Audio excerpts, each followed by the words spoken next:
ನಮಸ್ತೆ ಮಧು. ಮೇಡಮ್ ಅದು video on ಮಾಡ್ಬೋದ್ರಿ ಮೇಡಮ್? ಹಾಂ, ಹ್ಮ್. Okay madam. ನಮಸ್ತೆ. ನಮಸ್ತೆ. Okay madam.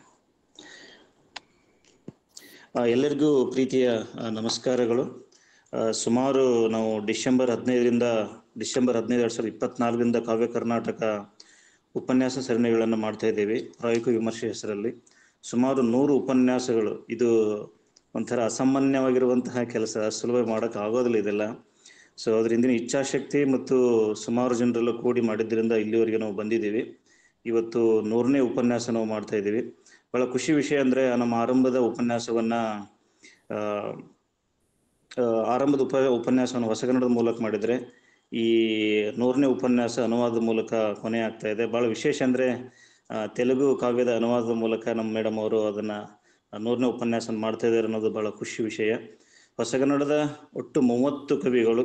ಭಾಳ ವಿಶೇಷವಾಗಿದ್ದೇನೆಂದರೆ ನಾವು ಇಡೀ ಕರ್ನಾಟಕನ ಒಳಗೊಂಡಿದ್ದೀವಿ ಅನ್ನೋದ್ರ ಜೊತೆಗೆ ಇಡೀ ಜಗತ್ತನ್ನು ಕೂಡ ಒಳಗೊಂಡಿದ್ದೀವಿ ಅನ್ನೋದು ಹೆಮ್ಮೆಯ ವಿಷಯ. ಯಾಕಂದರೆ ಹೊಸಗನ್ನಡ ಕಾವ್ಯವನ್ನು ತೆಗೆದುಕೊಳ್ಳುವಾಗ ನಾವು ಕೇವಲ ಭಾಷೆ, ಪ್ರದೇಶ, ಬೇರೆ ಬೇರೆ ಎಲ್ಲವನ್ನ ಪರಿಗಣಿಸಿ ಕರ್ನಾಟಕ ಸಮಾಜಕ್ಕೆ ಮತ್ತು ಕನ್ನಡ ಲೋಕಕ್ಕೆ ಹೊಸ ತಲೆಮಾರ ಮತ್ತು ಈ ಯುವ ತಲೆಮಾರ ಮತ್ತು 100 ವರ್ಷವನ್ನು ಒಳಗೊಳ್ಳುವ ಹಾಗೆ 30 ಜನ ಕವಿಗಳನ್ನು ಆಯ್ಕೆ ಮಾಡ್ಕೊಂಡಿದ್ದೇವೆ. ಇದು ಅಷ್ಟು ಸುಲಭದ ವಿಷಯ ಏನಲ್ಲ. ಸೊ ಈ ಆಯ್ಕೆ ಹಿಂದೆ ಬಹಳಷ್ಟು ಕಸರತ್ತು, ಬಹಳಷ್ಟು ಕಷ್ಟವನ್ನು ಪಟ್ಟಿದ್ದೀವಿ ಅನ್ನೋದಕ್ಕಂಥದ್ದು. ಸೊ ಹೊರಗಿನವ್ರಿಗೆ ಗೊತ್ತಾಗುತ್ತಿಲ್ಲ ಗೊತ್ತಿಲ್ಲ, ಬಟ್ ಒಳಗಿದ್ದವರು ನಾವು ಹೇಗೆ ಅನುಭವಿಸಿದವು ನಮಗೆ ಮಾತ್ರ ಗೊತ್ತು. ಬಟ್ ಖುಷಿ ವಿಷಯ ಅಂದರೆ ಈ 30 ಉಪನ್ಯಾಸಗಳು ಕೂಡ ತುಂಬ ಅದ್ಭುತವಾಗಾಯಿತು. ಆಮೇಲೆ ನಮಗೆ ನಡೆದಿರುವಂಥ 20 ಹಳೆಗನ್ನಡ ಉಪನ್ಯಾಸಗಳು ಪಂಪನಿಂದ ನಮಗೆ ಈ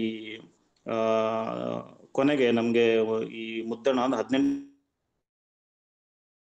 ಮುಗಿದು, ಜೊತೆಗೆ ಅನುವಾದದ 20 ಉಪನ್ಯಾಸಗಳು, ಅವು ಭಾರತೀಯ ಬೇರೆ ಬೇರೆ ಭಾಷೆಯ ಅನುವಾದ ಕಾವ್ಯಗಳ ಜೊತೆಗೆ ಈ ಜಪಾನ್ ಆಗಿರ್ಬೋದು, ಜರ್ಮನಿ ಆಗಿರ್ಬೋದು, ಅಥವಾ ಪ್ಯಾಬ್ಲೋ ನೆರೋಡ ಅಂತ ಕಾವ್ಯ ಆಗಿರ್ಬೋದು, ಆಫ್ರಿಕನ್ ಕಾವ್ಯ ಆಗಿರ್ಬೋದು, ಜಗತ್ತಿನ ಬಹುತೇಕ ಅನುವಾದಿತ ಕವಿತೆಗಳನ್ನು ನಾವು ಒಳಗೊಳ್ಳುವ ಕೆಲಸವನ್ನು ಮಾಡಿದ್ದೀವಿ ಅನ್ನೋಂಥದ್ದು ಬಹಳ ಖುಷಿ ಮತ್ತು ಹೆಮ್ಮೆಯ ವಿಷಯ. ಇದರ ಜೊತೆಗೆ ಈ ಜನಪದ ಕಾವ್ಯವನ್ನು ಕೂಡ ನಾವು 20 ಉಪನ್ಯಾಸಗಳನ್ನು ನಡೆದೋದ್ರಲ್ಲಿ ಮಲೆ ಮಹದೇಶ್ವರ ಇಟ್ಕೊಂಡು ಕನ್ನಡ ಜಗತ್ತಿಗೆ ಮುಖ್ಯವಾಗಿರುವಂತಹ ಕಾವ್ಯಗಳನ್ನ ನಾವು ಅಲ್ಲಿ ಉಪನ್ಯಾಸವನ್ನು ಕೊಡಲಾಯಿತು.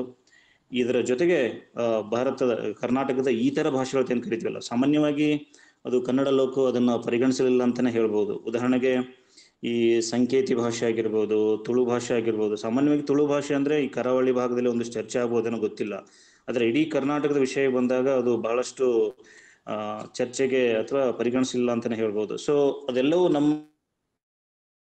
ಈ ಕಾವ್ಯ ಕರ್ನಾಟಕ ವೇದಿಕೆ ಮುಖಾಂತರ ಚರ್ಚೆ ಆಗಿರುವಂಥದ್ದು. ಅಲ್ಲಿ ಸುಮಾರು ಒಂದು 12 ಉಪನ್ಯಾಸಗಳು ಬೇರೆ ಬೇರೆ ಸುಮಾರು ಇಲ್ಲಿ 12 ಕನ್ನಡ ಪಾತ್ರದಲ್ಲಿ ಉಪನ್ಯಾಸಗಳನ್ನ ಮಾಡಿದ್ದೀವಿ.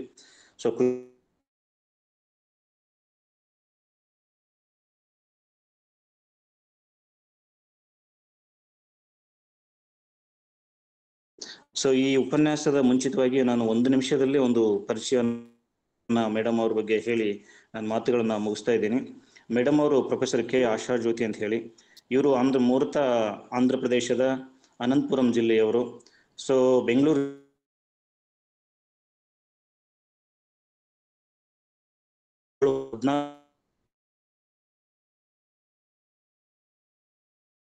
ಸುಮಾರು ರಾಷ್ಟ್ರೀಯ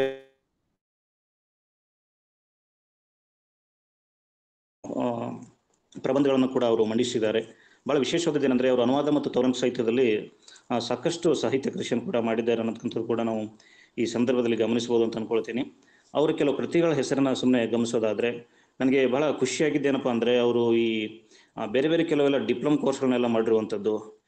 ಯಾವುದಪ್ಪ ಅಂದರೆ ರಷ್ಯನ್ ಭಾಷೆಯಲ್ಲಿ ಡಿಪ್ಲೊಮೊ ಮತ್ತು ಸಂಸ್ಕೃತದಲ್ಲಿ ವಿಚಕ್ಷಣ ಅಂತ ಹೇಳಿ, ಹಿಂದಿ ರಾಷ್ಟ್ರೀಯ ಭಾಷೆ ಮತ್ತು ಕನ್ನಡದ ಸರ್ಟಿಫಿಕೇಟ್ ಕೋರ್ಸ್ಗಳನ್ನು ಮಾಡಿರುವಂಥದ್ದು. ಇದೆಲ್ಲ ಬಹಳ ನನಗೆ ವಿಶೇಷ ಅನ್ನಿಸ್ತು. ಅವರು ಕೆಲವು ರಚನೆ ಮಾಡಿದ ಕೃತಿಗಳನ್ನು ಸುಮ್ಮನೆ ನೋಡೋದಾದರೆ ಪಲ್ಲೆ ಪಾಟಲು ಅಂತೇಳಿ 1997ರಲ್ಲಿ ಪ್ರಕಟ ಮಾಡಿರುವಂಥದ್ದು. ಮತ್ತು ಆಧುನಿಕ ಆಂಧ್ರ ಕವಿತ್ವಾಂತಲು, ಜಾನ್ಪದೇತಿ ವ್ರತಂ, ನಾನು ಸರಿಯಾಗಿ ಓದ್ತಿದ್ದನ್ನು ಗೊತ್ತಿಲ್ಲ, ಬಟ್ ಈ ಥರದೆಲ್ಲ ಕೃತಿಗಳ ರಚನೆ ಮಾಡಿದ್ದಾರೆ. ಸಾಹಿತ್ಯ ಬದುಕು, ಹಾಗೆ ಮಾತಂಗಿ ದ್ಯೂಟಿ, ಕಂದುಕೂರಿ ವೀರೇಶಲಿಂಗಂ, ಹೌರ್ ಸಮಕಾಲೀನ ಸಮಾಜ 2020, ತೇರು 2022, ದಕ್ಷಿಣಾತ್ಯ ಭಾಷಾ ಸಾಹಿತ್ಯಾಲು ತುಲನಾತ್ಮಕ ಅಧ್ಯಯನಂ ಗಿರಿಜನ ಸಾಹಿತ್ಯಂ, ತುಲಾಲೋಚನೆ, ಸೊ ಆಶಾಜ್ಯೋತಿ, ವ್ಯಾಸ ವಿಪಂಚಿ ಹೀಗೆ ಮೊದಲಾದ ಕೃತಿಗಳನ್ನ ರಚನೆ ಮಾಡಿದ್ದಾರೆ. ಬಹಳ ವಿಶೇಷ ಅಂದ್ರೆ ಬೆಂಗಳೂರಿನ ತೆಲುಗು ಅಧ್ಯಯನ ವಿಭಾಗದ ಮುಖ್ಯಸ್ಥರಾಗಿ ಇವಾಗಲೂ ಕೆಲಸ ಮಾಡ್ತಾ ಇರೋದು ತುಂಬಾ ಖುಷಿ ವಿಷಯ. ಸೊ ಮೇಡಮ್ ಅವರು ಇವತ್ತು ಸಿ ನಾರಾಯಣ ರೆಡ್ಡಿ ಅವರ ಒಂದು ಗಜಲನ್ನ ಅದ್ರ ಬಗ್ಗೆ ಕುರಿತು ಇವತ್ತು ಉಪನ್ಯಾಸ ಕೊಡ್ತಾ ಇದ್ದಾರೆ. ಮೇಡಮ್, ನೀವು ಈಗ ಉಪನ್ಯಾಸ ಕೊಡ್ಬೋದು. ನಮಸ್ಕಾರ ಮೇಡಮ್.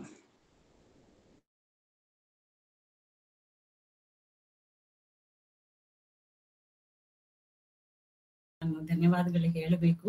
ನಾನು ನಿರಂತರ ಅಪ್ಡೇಟ್ ಮಾಡ್ತಾ ನನ್ಗಂತೂ ಒಂದು ಅವಕಾಶವನ್ನು ಕೊಟ್ಟು ನನ್ನನ್ನು ಅಪ್ಡೇಟ್ ಮಾಡ್ತಾ ಇರುವ ಮಧು ಬಿರಾದರ್ ಅವರಿಗೆ ನನ್ನ ಕೃತಜ್ಞತೆಗಳನ್ನು ಸಲ್ಲಿಸ್ತಾ ಇದ್ದೀನಿ. I am so very thankful to both of you and Bandar Prakash ನಮಸ್ತೆ ಅವರಿಗೆ. ಇಲ್ಲಿ ನನಗೆ ಈ ಉಪನ್ಯಾಸ ಶೈಲಿಯಲ್ಲಿ ನಾನು ಕೊಟ್ಟಿರೋ ವಿಷಯ ತೆಲುಗುನಿಂದ ಕನ್ನಡಕ್ಕೆ ಅನುವಾದ ಆಗಿರುವಂತಹ ಡಾಕ್ಟರ್ ಸಿ ನಾರಾಯಣ ರೆಡ್ಡಿ ಅವರ ಗಜಲ್ ಬಗ್ಗೆ ಮಾತಾಡುವುದಕ್ಕೆ ಅವಕಾಶ ಕೊಟ್ಟಿದ್ದಾರೆ. ದಯವಿಟ್ಟು ನಾನು ಕನ್ನಡ ಅಷ್ಟು ಚೆನ್ನಾಗಿರಲ್ಲ ಅನ್ಸುತ್ತೆ, ಅರ್ಥ ಮಾಡ್ಕೋಬೇಕು, ಜೊತೆಗೆ ನನ್ನನ್ನು ಕ್ಷಮಿಸಬೇಕು ಏನಾದ್ರೂ ತಪ್ಪಿದ್ರೆ ನನ್ನ ಭಾಷೆಯಲ್ಲಿ, ನನ್ನ ಉಚ್ಚಾರಣೆಯಲ್ಲಿ. ಈ ತೆಲುಗಿಂದ ಕನ್ನಡಕ್ಕೆ ಅನುವಾದ ಆಗಿರುವ ಗಜಲ್ ಬಗ್ಗೆ ಡಾಕ್ಟರ್ ಸಿ ನಾರಾಯಣ ರೆಡ್ಡಿ ಅನ್ನೋರು ಅನುವಾದ ಮಾಡಿದ್ದಾರೆ, ಆ ಗಜಲ್ ಬರ್ದಿದ್ದಾರೆ. ಶ್ರೀ ಮಾರ್ಕಂಡಪುರಂ ಶ್ರೀನಿವಾಸ ಅವರು ಅದನ್ನ ಅನುವಾದ ಮಾಡಿದ್ದಾರೆ. ಈ 170-130 ಗಜಲ್ಗಳಿದ್ದಾವೆ ಅದರಲ್ಲಿ, ಆ ಬುಕ್ಕಲ್ಲಿ, ಆ ಪುಸ್ತಕದಲ್ಲಿ. ಅನುವಾದ ಮಾಡಿರೋ ಒಂದು ಕವಿತೆಯನ್ನು ನಾನು ಎಕ್ಸ್ಪ್ಲೇನ್ ಮಾಡಬೇಕು ಅಂತ ಅನ್ಕೊಂಡಿದ್ದೀನಿ. ಅದರ ಸಲುವಾಗಿ ಆ ಕವಿತೆ ಬಗ್ಗೆ ಹೇಳೋದಕ್ಕಿಂತ ಮುಂಚೆ ಸಿನಾರೆ ಅವ್ರ ಬಗ್ಗೆ, ಡಾಕ್ಟರ್ ಸಿಂಗಿರೆಡ್ಡಿ ನಾರಾಯಣ ರೆಡ್ಡಿ ಅವ್ರ ಬಗ್ಗೆ ಒಂದೆರಡು ಮಾತುಗಳು ಹೇಳಬೇಕು ಅಂತ ಬಯಸ್ತಾ ಇದ್ದೀನಿ. ಭಾರತೀಯ ಜ್ಞಾನಪೀಠ ಪುರಸ್ಕೃತರಾಗಿದ್ದಾರೆ ಇವರು ಸಿನಾರೆ ಅವರು. ಹಾಗೆ ಪದ್ಮಭೂಷಣ ಅವಾರ್ಡು ಪುರಸ್ಕಾರನೂ ಅವ್ರಿಗೆ ಸಿಕ್ಕಿದೆ. ತೆಲುಗು ಸಾಹಿತ್ಯ ಕ್ಷೇತ್ರದಲ್ಲಿ ವಿಶೇಷವಾಗಿ ಕೃಷಿ ಮಾಡಿರುವಂತಹ ದೊಡ್ಡ ವ್ಯಕ್ತಿ ಅವರು. ಹಾಗೆ ಚಲನಚಿತ್ರ ರಂಗದಲ್ಲೂ ತುಂಬಾ ಹಾಡುಗಳು ಬರೆದಿರುವಂತಹ ವ್ಯಕ್ತಿ ಡಾಕ್ಟರ್ ಸಿನಾರೆ ಅವರು. ಅವರು ಕಾವ್ಯ, ನಾಟಕ, ಕವಿತೆ, ಕೃತಿ, ಪ್ರಬಂಧ ಇತ್ಯಾದಿ ಭಿನ್ನ ಪ್ರಕಾರಗಳಲ್ಲಿ ತುಂಬಾ ಕೆಲಸ ಮಾಡಿದ್ದಾರೆ.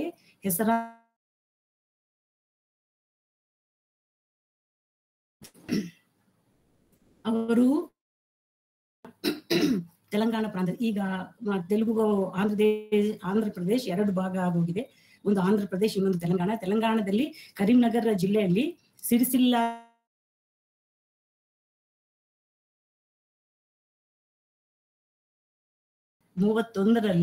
ಜುಲೈ 29 ಮೊದಲನೇ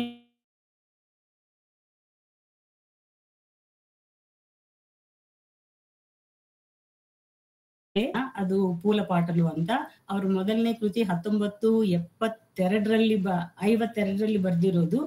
ಅದು ನವ್ವನಿ ಹೂವು, ನಗದ ಹೂವು ಅನ್ನೋ ಒಂದು ಕೃತಿ.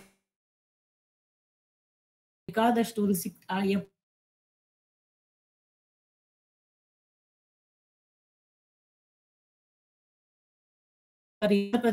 ಆಂಧ್ರ ಪ್ರದೇಶ ಸಾಹಿತ್ಯ ಅಕಾಡೆಮಿ ಪ್ರಶಸ್ತಿ ಸಿಕ್ಕಿದೆ. ಮಂಟಲು ಮಾನವುಡು, ಜ್ವಾಲೆಗಳು ಮತ್ತು ಮಾನವ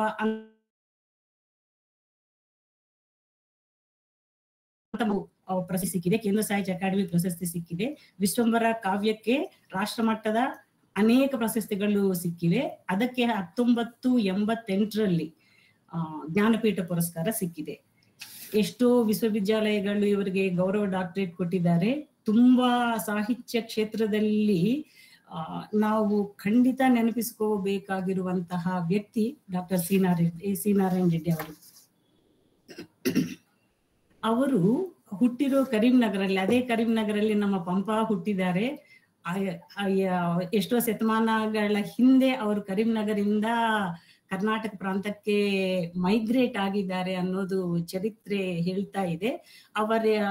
ಪಂಪ ಅವರ ಸಮಾಧಿ ಅಲ್ಲಿದೆ, ಕರೀಂನಗರಲ್ಲಿ ಇದೆ ಅನ್ನೋ ಒಂದು ಮಾತು ನಾನು ಕೇಳ್ಪಟ್ಟೆ. ಅದು ಎಷ್ಟು ಮಟ್ಟಕ್ಕೆ ಸತ್ಯ ಅನ್ನೋ ವಿಷಯ ನನಗೆ ಗೊತ್ತಿಲ್ಲ. ಆದ್ರೆ ಕರೀಂನಗರಿಂದ ಮೈಗ್ರೇಟ್ ಆಗಿರುವ ಒಂದು ಕುಟುಂಬದಲ್ಲಿ ಪಂಪ ಅವ್ರ ಕುಟುಂಬ ಒಂದು ಅನ್ನೋದು ಚರಿತ್ರೆ ಹೇಳ್ತಿರೋ ವಿಷಯ. ಈ ಗಜಲ್ ಬಗ್ಗೆ ಮಾತಾಡ್ಬೇಕಾದ್ರೆ, ಈ ಗಜಲ್ ಅನ್ನೋದು 2 ಪಾದಗಳ ಪಾದಗಳು ಇರುತ್ತೆ ಅಂತ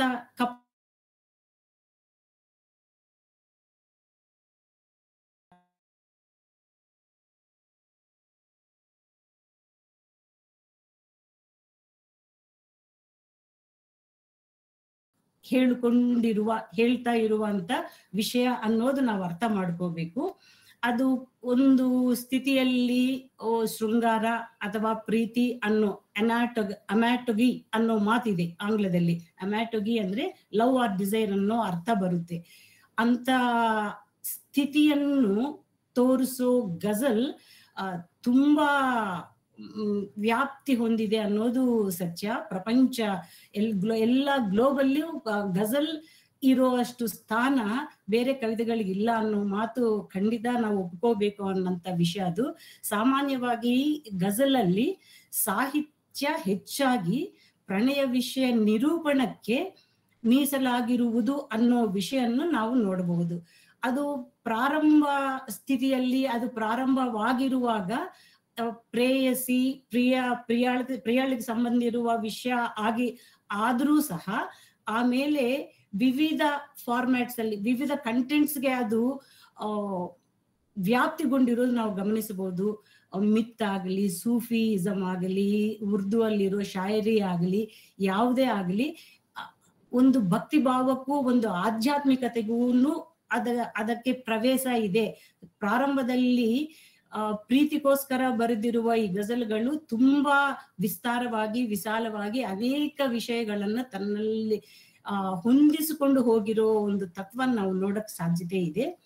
ಸಮಾಜದಲ್ಲಿರುವ ಪ್ರಗತಿಶೀಲ ವಿಚಾರಗಳಿಗೆ, ಭಕ್ತಿಭಾವ ವಿಚಾರಗಳಿಗೆ ಮಾಧ್ಯಮವಾಗಿ ಬಳಕೆ ಆಗಿರುವುದು ಈ ಗಜಲ್ ಅನ್ನೋದು ನಮಗೆ ತುಂಬಾ ಸ್ಪಷ್ಟವಾಗಿ ಅರ್ಥ ಆಗುತ್ತೆ. ಪ್ರಣಯೇತರ ವಿಷಯಕ್ಕೂ ಇದನ್ನ ನಿರೂಪಣೆಗೆ ಪ್ರಯತ್ನ ಪಟ್ಟಿರುವ ವ್ಯಕ್ತಿಯ ಪರ್ಸನಾಲಿಟಿ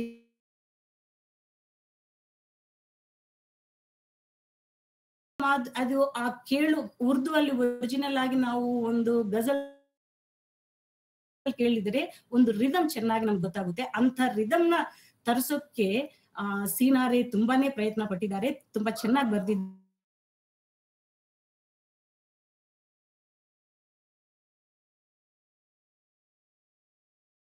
ಭಾವವನ್ನು ಅಥವಾ ನಮ್ಮ ಒಳಗೆ ಇರುವ ಒಂದು ದುಃಖ ಆಗ್ಲಿ, ಒಂದು ಭಾವ ತೀವ್ರತೆ ಆಗ್ಲಿ, ಸಮಾಜದಲ್ಲಿ ನಾವು ನೋಡಿರುವಂತಹ ಒಂದು ಸಮಸ್ಯೆಗಳಾಗಲಿ, ಒಂದು ಸಂಘಟನೆ ಆಗಲಿ, ಅದಕ್ಕೆ ಚಲಿಸುವ ಹೃದಯ ಇರುವವರು ಬರೆದಿರುವ ಕವಿತೆ, ವಚನ ಕವಿತೆ ಆಗಬಹುದು, ಹೈಕು ಆಗಬಹುದು, ಯಾವ ರೀತಿಯಲ್ಲಿ ಬರೆದಿರುವನು ಸಮಾಜದಲ್ಲಿರುವ ಒಂದು ಕಷ್ಟ ಸುಖನ ಹೇಳಬೇಕು ಅನಿಸ್ತಾ ಇರುವ ಒಂದು ಪ್ರಯತ್ನ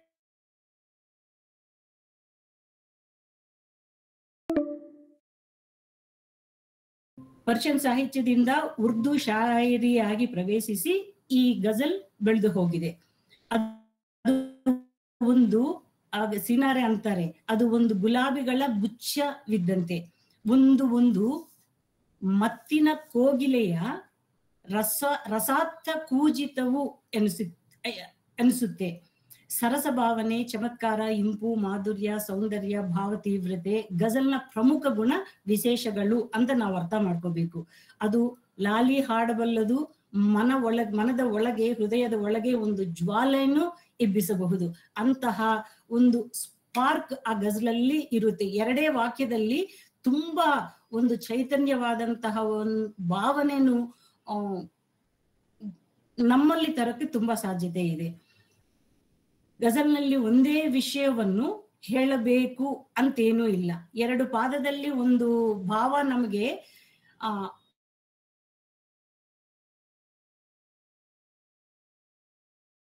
ಯೋಚನೆ ನಾವು ಹಂಚಬಹುದು. ಗಜಲ್ನಲ್ಲಿ ಕಂಟಿನ್ಯೂಟಿ ಬೇಕಾಗಿಲ್ಲ ಅನ್ನೋದು ನಾವು ತುಂಬಾ ಖಚಿತವಾಗಿ ಅರ್ಥ ಮಾಡ್ಕೋಬೇಕು. ಆದರೆ ಆ ಕಂಟಿನ್ಯೂಟಿ ಇರೋ ಗಜಲ್ಗಳು ತುಂಬಾನೇ ಇದಾವೆ. ಅದಕ್ಕೆ ನಾನು ಒಂದು ಉರ್ದು ಗಜಲ್ ಖಂಡಿತ ಹೇಳ್ತೀನಿ, ನಿಮ್ಗೆ ಓದಲೇಬೇಕು. ಆ ಉರ್ದು ಗಜಲ್ಗಳಲ್ಲಿ, ಶಾಯರಿಗಳಲ್ಲಿ ಇರೋ ಒಂದು ಮಾಧುರ್ಯ, ಒಂದು ರಿದಮು ನಮ್ಗೆ ಅರ್ಥ ಆದರೇನೆ ಈ ಅನುವಾದ ಆಗಿರುವ ಗಜಲ್ಗಳಲ್ಲಿ ಇರುವಂತಹ ಒಂದು ಪ್ರಾಧಾನ್ಯತೆ, ಭಾವ ತೀವ್ರತೆ ನಮ್ಗೆ ಅರ್ಥ ಆಗುತ್ತೆ. ಗಜಲ್ ಬಗ್ಗೆ ನಾವು ಅರ್ಥ ಮಾಡ್ಕೋಬೇಕು ಅಂದ್ರೆ, ಪಲ್ಲವಿಯಲ್ಲಿರೋ 2 ಪಾದಗಳನ್ನು ಮತ್ಲ ಅಂತಾರೆ, ಚರಣದಲ್ಲಿ ಕೊನೆ ಚರಣವನ್ನು ಮತ್ತ ಅಂತಾರೆ. ಗಜಲಲ್ಲಿ 2 ಪಾದಗಳಲ್ಲಿ 2ನೇ ಪಾದ ಕೊನೆಯಲ್ಲಿ ಬರೋ ಒಂದು ಪದವನ್ನ ರದೀಫ್ ಅಂತಾರೆ. ರದೀಫ್ಗೂ ಮುಂಚಿತವಾಗಿ ಬರೋ, ಪ್ರೆಸಿಡೆಂಟ್ ಆಗಿ ಬರೋ ಒಂದು ಪದ ಖಾಫಿಯಾ ಅಂತಾರೆ. ಈ ಎಲ್ಲಾ ಗಜಲಲ್ಲಿ ಕವಿ ಯಾವುದೋ ಒಂದು ಮಕುಟವನ್ನು ತಗೊಳ್ತಾರೆ, ನಾಮಪದ ಅಂತಾರೆ. ಆ ನಾಮಪದನ ಸಿನಾರೆ ಅಂತ ತನ್ನ ಹೆಸರೇ ಇಟ್ಟುಕೊಂಡು ಕೊನೆ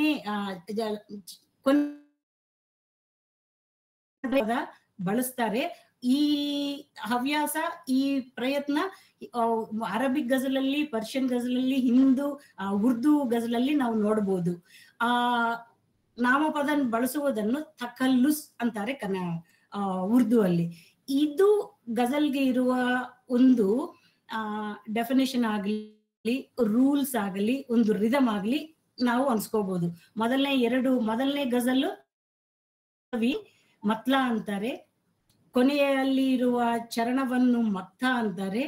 ಮೊದಲನೇ ಪಲ್ಲವಿಯಲ್ಲಿ ಇರುವಂತಹ ಕೊನೆ ಪದವನ್ನ ರದೀಫ್ ಅಂತಾರೆ.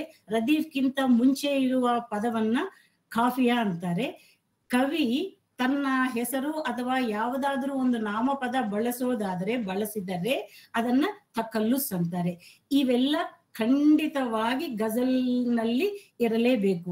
ಇವು ಇದ್ದಾಗ ಮಾತ್ರ ನಮಗೆ ಆ ಗಜಲ್ ಸೌಂದರ್ಯ, ಆ ಡೆಪ್ತ್ ಅರ್ಥ ಆಗುತ್ತೆ. ಫಾರ್ ಎಕ್ಸಾಂಪಲ್, ಕಂಟಿನ್ಯೂಟಿ ಇರೋ ಗಜಲ್ ಉರ್ದು ಅಲ್ಲಿರೋ ನಮಗೆ ಅರಬಿಕ್ ಪರ್ಷಿಯನ್ ಅರ್ಥ ಆಗಲ್ಲ. ಅದು ನಮಗೆ ಅಷ್ಟು ಬೇಗ ಅದನ್ನ ಅರ್ಥ ಮಾಡಿಕೊಳ್ಳುವಷ್ಟು ಆ ಭಾಷೆ ನಮಗೂ ಗೊತ್ತಿಲ್ಲದೆ ಇರೋದ್ರಿಂದ ಅದರ ಅನುವಾದ ತಕ್ಷಣ ನಾವು ನೋಡಿದ್ರು ಓದಿದ್ರು ನಮ್ಗೆ ಅಷ್ಟು ಬೇಗ ಮೈಂಡ್ ಹೋಗಲ್ಲ. ಆದ್ರೆ ಉರ್ದು ಸ್ವಲ್ಪ ಹಿಂದಿ ಸಮಾನವಾಗಿರೋದ್ರಿಂದ ನಮ್ಗೆ ಆ ಉರ್ದು ಗಜಲ್ಸ್ ಅರ್ಥ ಮಾಡ್ಕೊಳ್ಳೋಕೆ ಅವಕಾಶ ಇರೋದ್ರಿಂದ the beauty of the ghazal ಅನ್ನೋದು ನಾವು ಫೀಲ್ ಆಗೋದಕ್ಕೆ, ಅನುಭೂತಿ ಪಡೆಯೋಕೆ ತುಂಬಾ ಚೆನ್ನಾಗಿರುತ್ತೆ. ನಾನು ಈಗ ಮುಂಚೆ ಒಂದು ಮಾತು ಹೇಳಿದ್ದೀನಿ, ಗಜಲ್ ಅಲ್ಲಿ ಕಂಟಿನ್ಯೂಟಿ ಇರಬೇಕಾಗೇನೂ ಇಲ್ಲ ಅಂತ. ಆದರೆ ಗಜಲ್ ಅಲ್ಲಿ ಕಂಟಿನ್ಯೂಟಿ ಇರುವ ಅಂತಹ ಗಜಲ್ಸ್ ಇದ್ದಾವೆ. ಅದನ್ನೇ ಮುಸಲ್ಸಾಲ್ ಗಜಲ್ಸ್ ಅಂತಾರೆ ಉರ್ದುನಲ್ಲಿ. ಮುಸಲ್ಸಾಲ್ಸ್ ಗಜಲ್ ಅಂತಾರೆ. ಒಂದೆರಡು ಮಾತ್ರ ಉರ್ದುನಲ್ಲಿ ಇರೋದನ್ನ ಹೇಳಿಬಿಟ್ಟು ಸಿನಾರೆ ಅವ್ರ ಗಜಲ್ ಹತ್ರಕ್ ಬರ್ತೀನಿ. चुपके चुपके रात दिन आंसू बहाना याद है, चुपके चुपके रात दिन आंसू बहाना याद है, हमको अब तक आशिकी का वो जमाना याद है, हमको अब तक ಆಶಿಕಿ ಕಾ ವೋ ಜಮಾನ ಯಾದ್ ಹೈ. ರಾತ್ರಿ ಹೊತ್ತು ಯಾರಿಗೂ ಗೊತ್ತಿಲ್ದಂಗೆ ನಾನು ಕಣ್ಣೀರು ಬಿಡೋದು ನೆನಪಿದೆ. ಹಾಗೆ ಹಮ್ಕೋ ಅಬ್ ತಕ್ ಆಶಿಕಿ ಕಾ ವೋ ಜಮಾನ ಯಾದ್ ಹೈ, ಈಗಲೂ ಓ ಜಮಾನ ಅಂದ್ರೆ ಹಳೆ ಕಾಲದಲ್ಲಿರುವ ಪ್ರೀತಿಗೆ ಸಂಬಂಧಿರುವ ಆ ಸಮಯ, ಆ ಕಾಲ ನನಗೆ ನೆನಪಿದೆ ಅನ್ನೋದು ಈ ಗಜಲ್.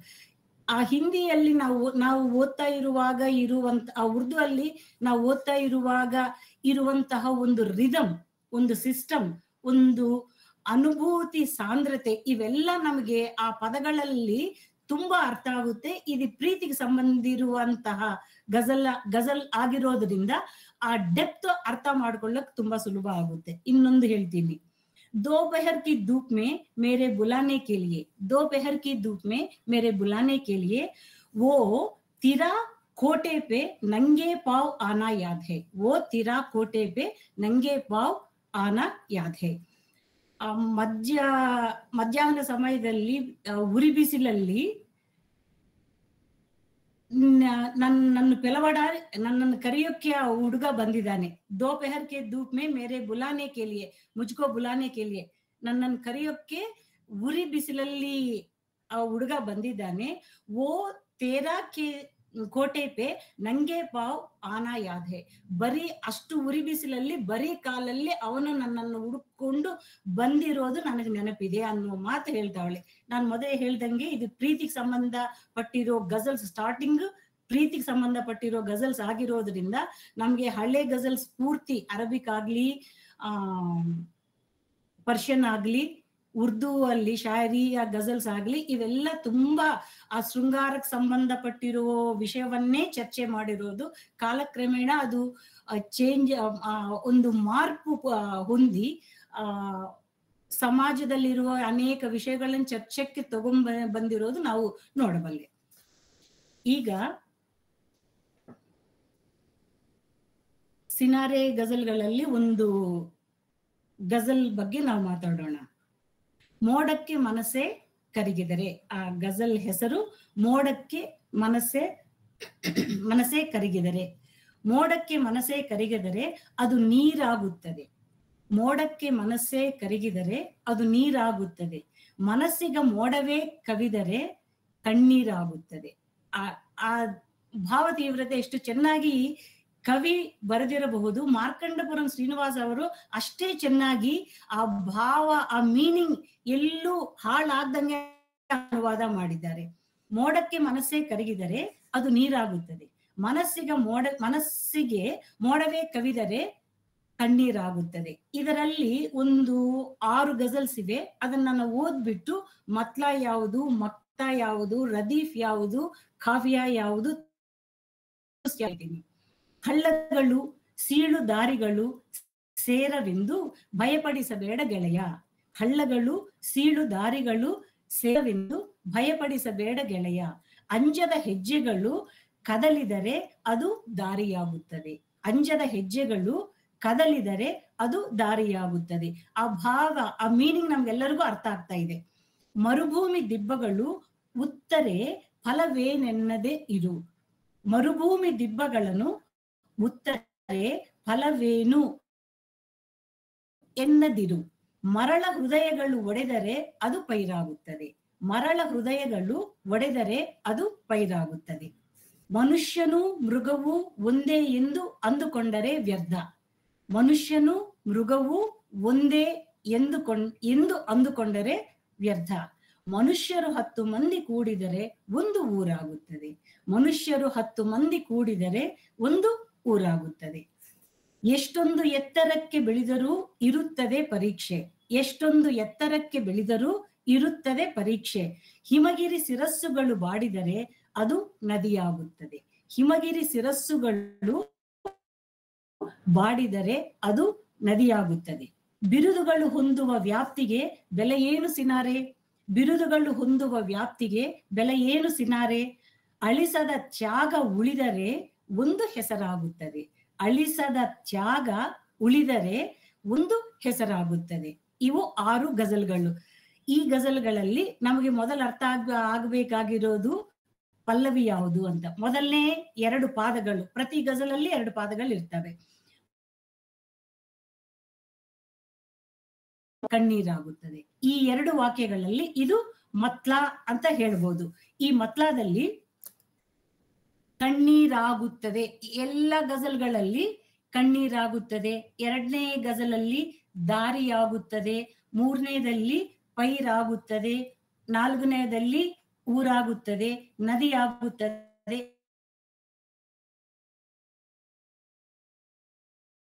ಇದ್ರೇನೆ ಅದನ್ನ ನಾವು ಗಜಲ್ ಅಂತ ಕರೆಯೋಕೆ ಸಾಧ್ಯತೆ ಇರುತ್ತೆ. ಈ ಕಣ್ಣೀರಾಗುತ್ತದೆ ಅನ್ನೋ ಮೊದಲು ಪಲ್ಲವಿ ಮತ್ಲಾದಲ್ಲಿ ಮುಂಚೆ ಇರುವ ಪ್ರಿಟಿಸೆಂಟ್ ವರ್ಡ್ ಅಲ್ಲಿ ಕವಿದರೆ ಅದು ಒಂದೇ ಇರಬೇಕು ಅನ್ನೋದೇನೂ ಇಲ್ಲ. ಅದು ಚೇಂಜ್ ಮಾಡೋಕೆ ಸಾಧ್ಯತೆನೂ ಇದೆ. ಕವಿ ಹೃದಯಕ್ಕೆ ಯಾವ ಪದ ಬರುತ್ತೋ ಆ ಪದವನ್ನು ಬಳಸಿದರೆ ಅದಕ್ಕೆ ಒಂದು ಮೀನಿಂಗ್ ಸಿಗುತ್ತೆ. ಈ ಕವಿದರೆ ಅನ್ನೋ ಪದ ಮಿಕ್ಕಿದ್ದ ಗಜಲ್ಗಳಲ್ಲಿ ನಮ್ಗೆ ಕಾಣಿಸಲ್ಲ. ಅಲ್ಲಿ ಕವಿದರೆ ಅನ್ನೋ ಪದವನ್ನು ಬಳಸಿದ್ದಾರೆ. ಮಿಕ್ಕಿದ 5 ಗಜಲ್ಗಳಲ್ಲಿ 2ನೇ ಪಾದದಲ್ಲಿ ರದೀಫ್ಗೆ ಮುಂಚಿತವಾಗಿ ಅದು ಅನ್ನೋ ಪದ ಬಳಕೆಯಲ್ಲಿ ಕಾಣಿಸುತ್ತೆ. 3ನೇದ್ರಲ್ಲಿ ಎಲ್ಲದರಲ್ಲೂ 2ನೇದ್ರಲ್ಲಿ 3ನೇದ್ರಲ್ಲೂ ಅದು ಅಂತ ಇದೆ.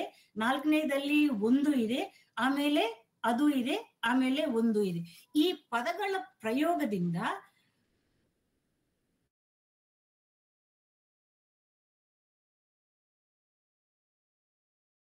ಸಾಧ್ಯತೆ ಇದೆ ಅನ್ಸುತ್ತೆ.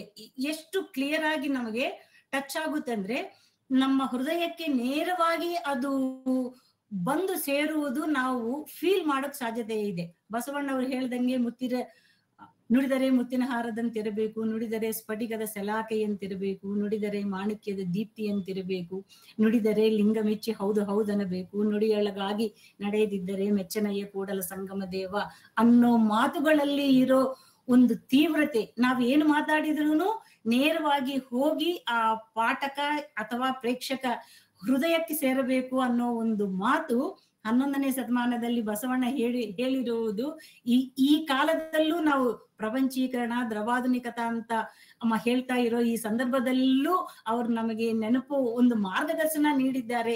ಇಷ್ಟು ಕಾಲಕ್ಕೇನು ಅವ್ರನ್ನ ನೆನ್ಸ್ಕೊಳ್ತಾ ಇದ್ದೀವಿ ಅಂದ್ರೆ ಒಂದು ಹೆಮ್ಮೆದಂತ ವಿಷಯ ಅನ್ಕೊಂಡಿದ್ದೀನಿ.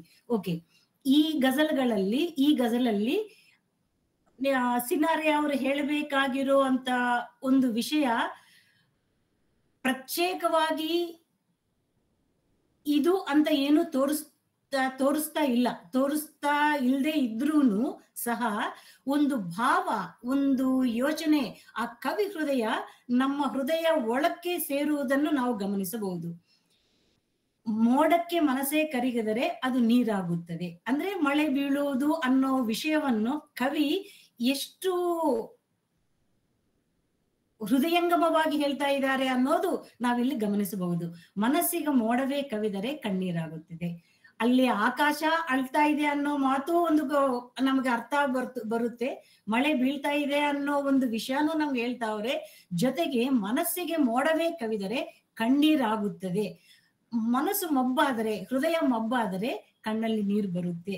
ಎಷ್ಟು ಡೆನ್ಸಿಟಿ ಆಫ್ ಫೀಲಿಂಗ್, ಎಷ್ಟು ಭಾವ ತೀವ್ರತೆ ಇದೆ ಅನ್ನೋದು ನಮಗೆ ಸಿನಾರೆ ಗಜಲ್ಗಳಲ್ಲಿ ಅರ್ಥ ಮಾಡ್ಕೋಬಹುದು.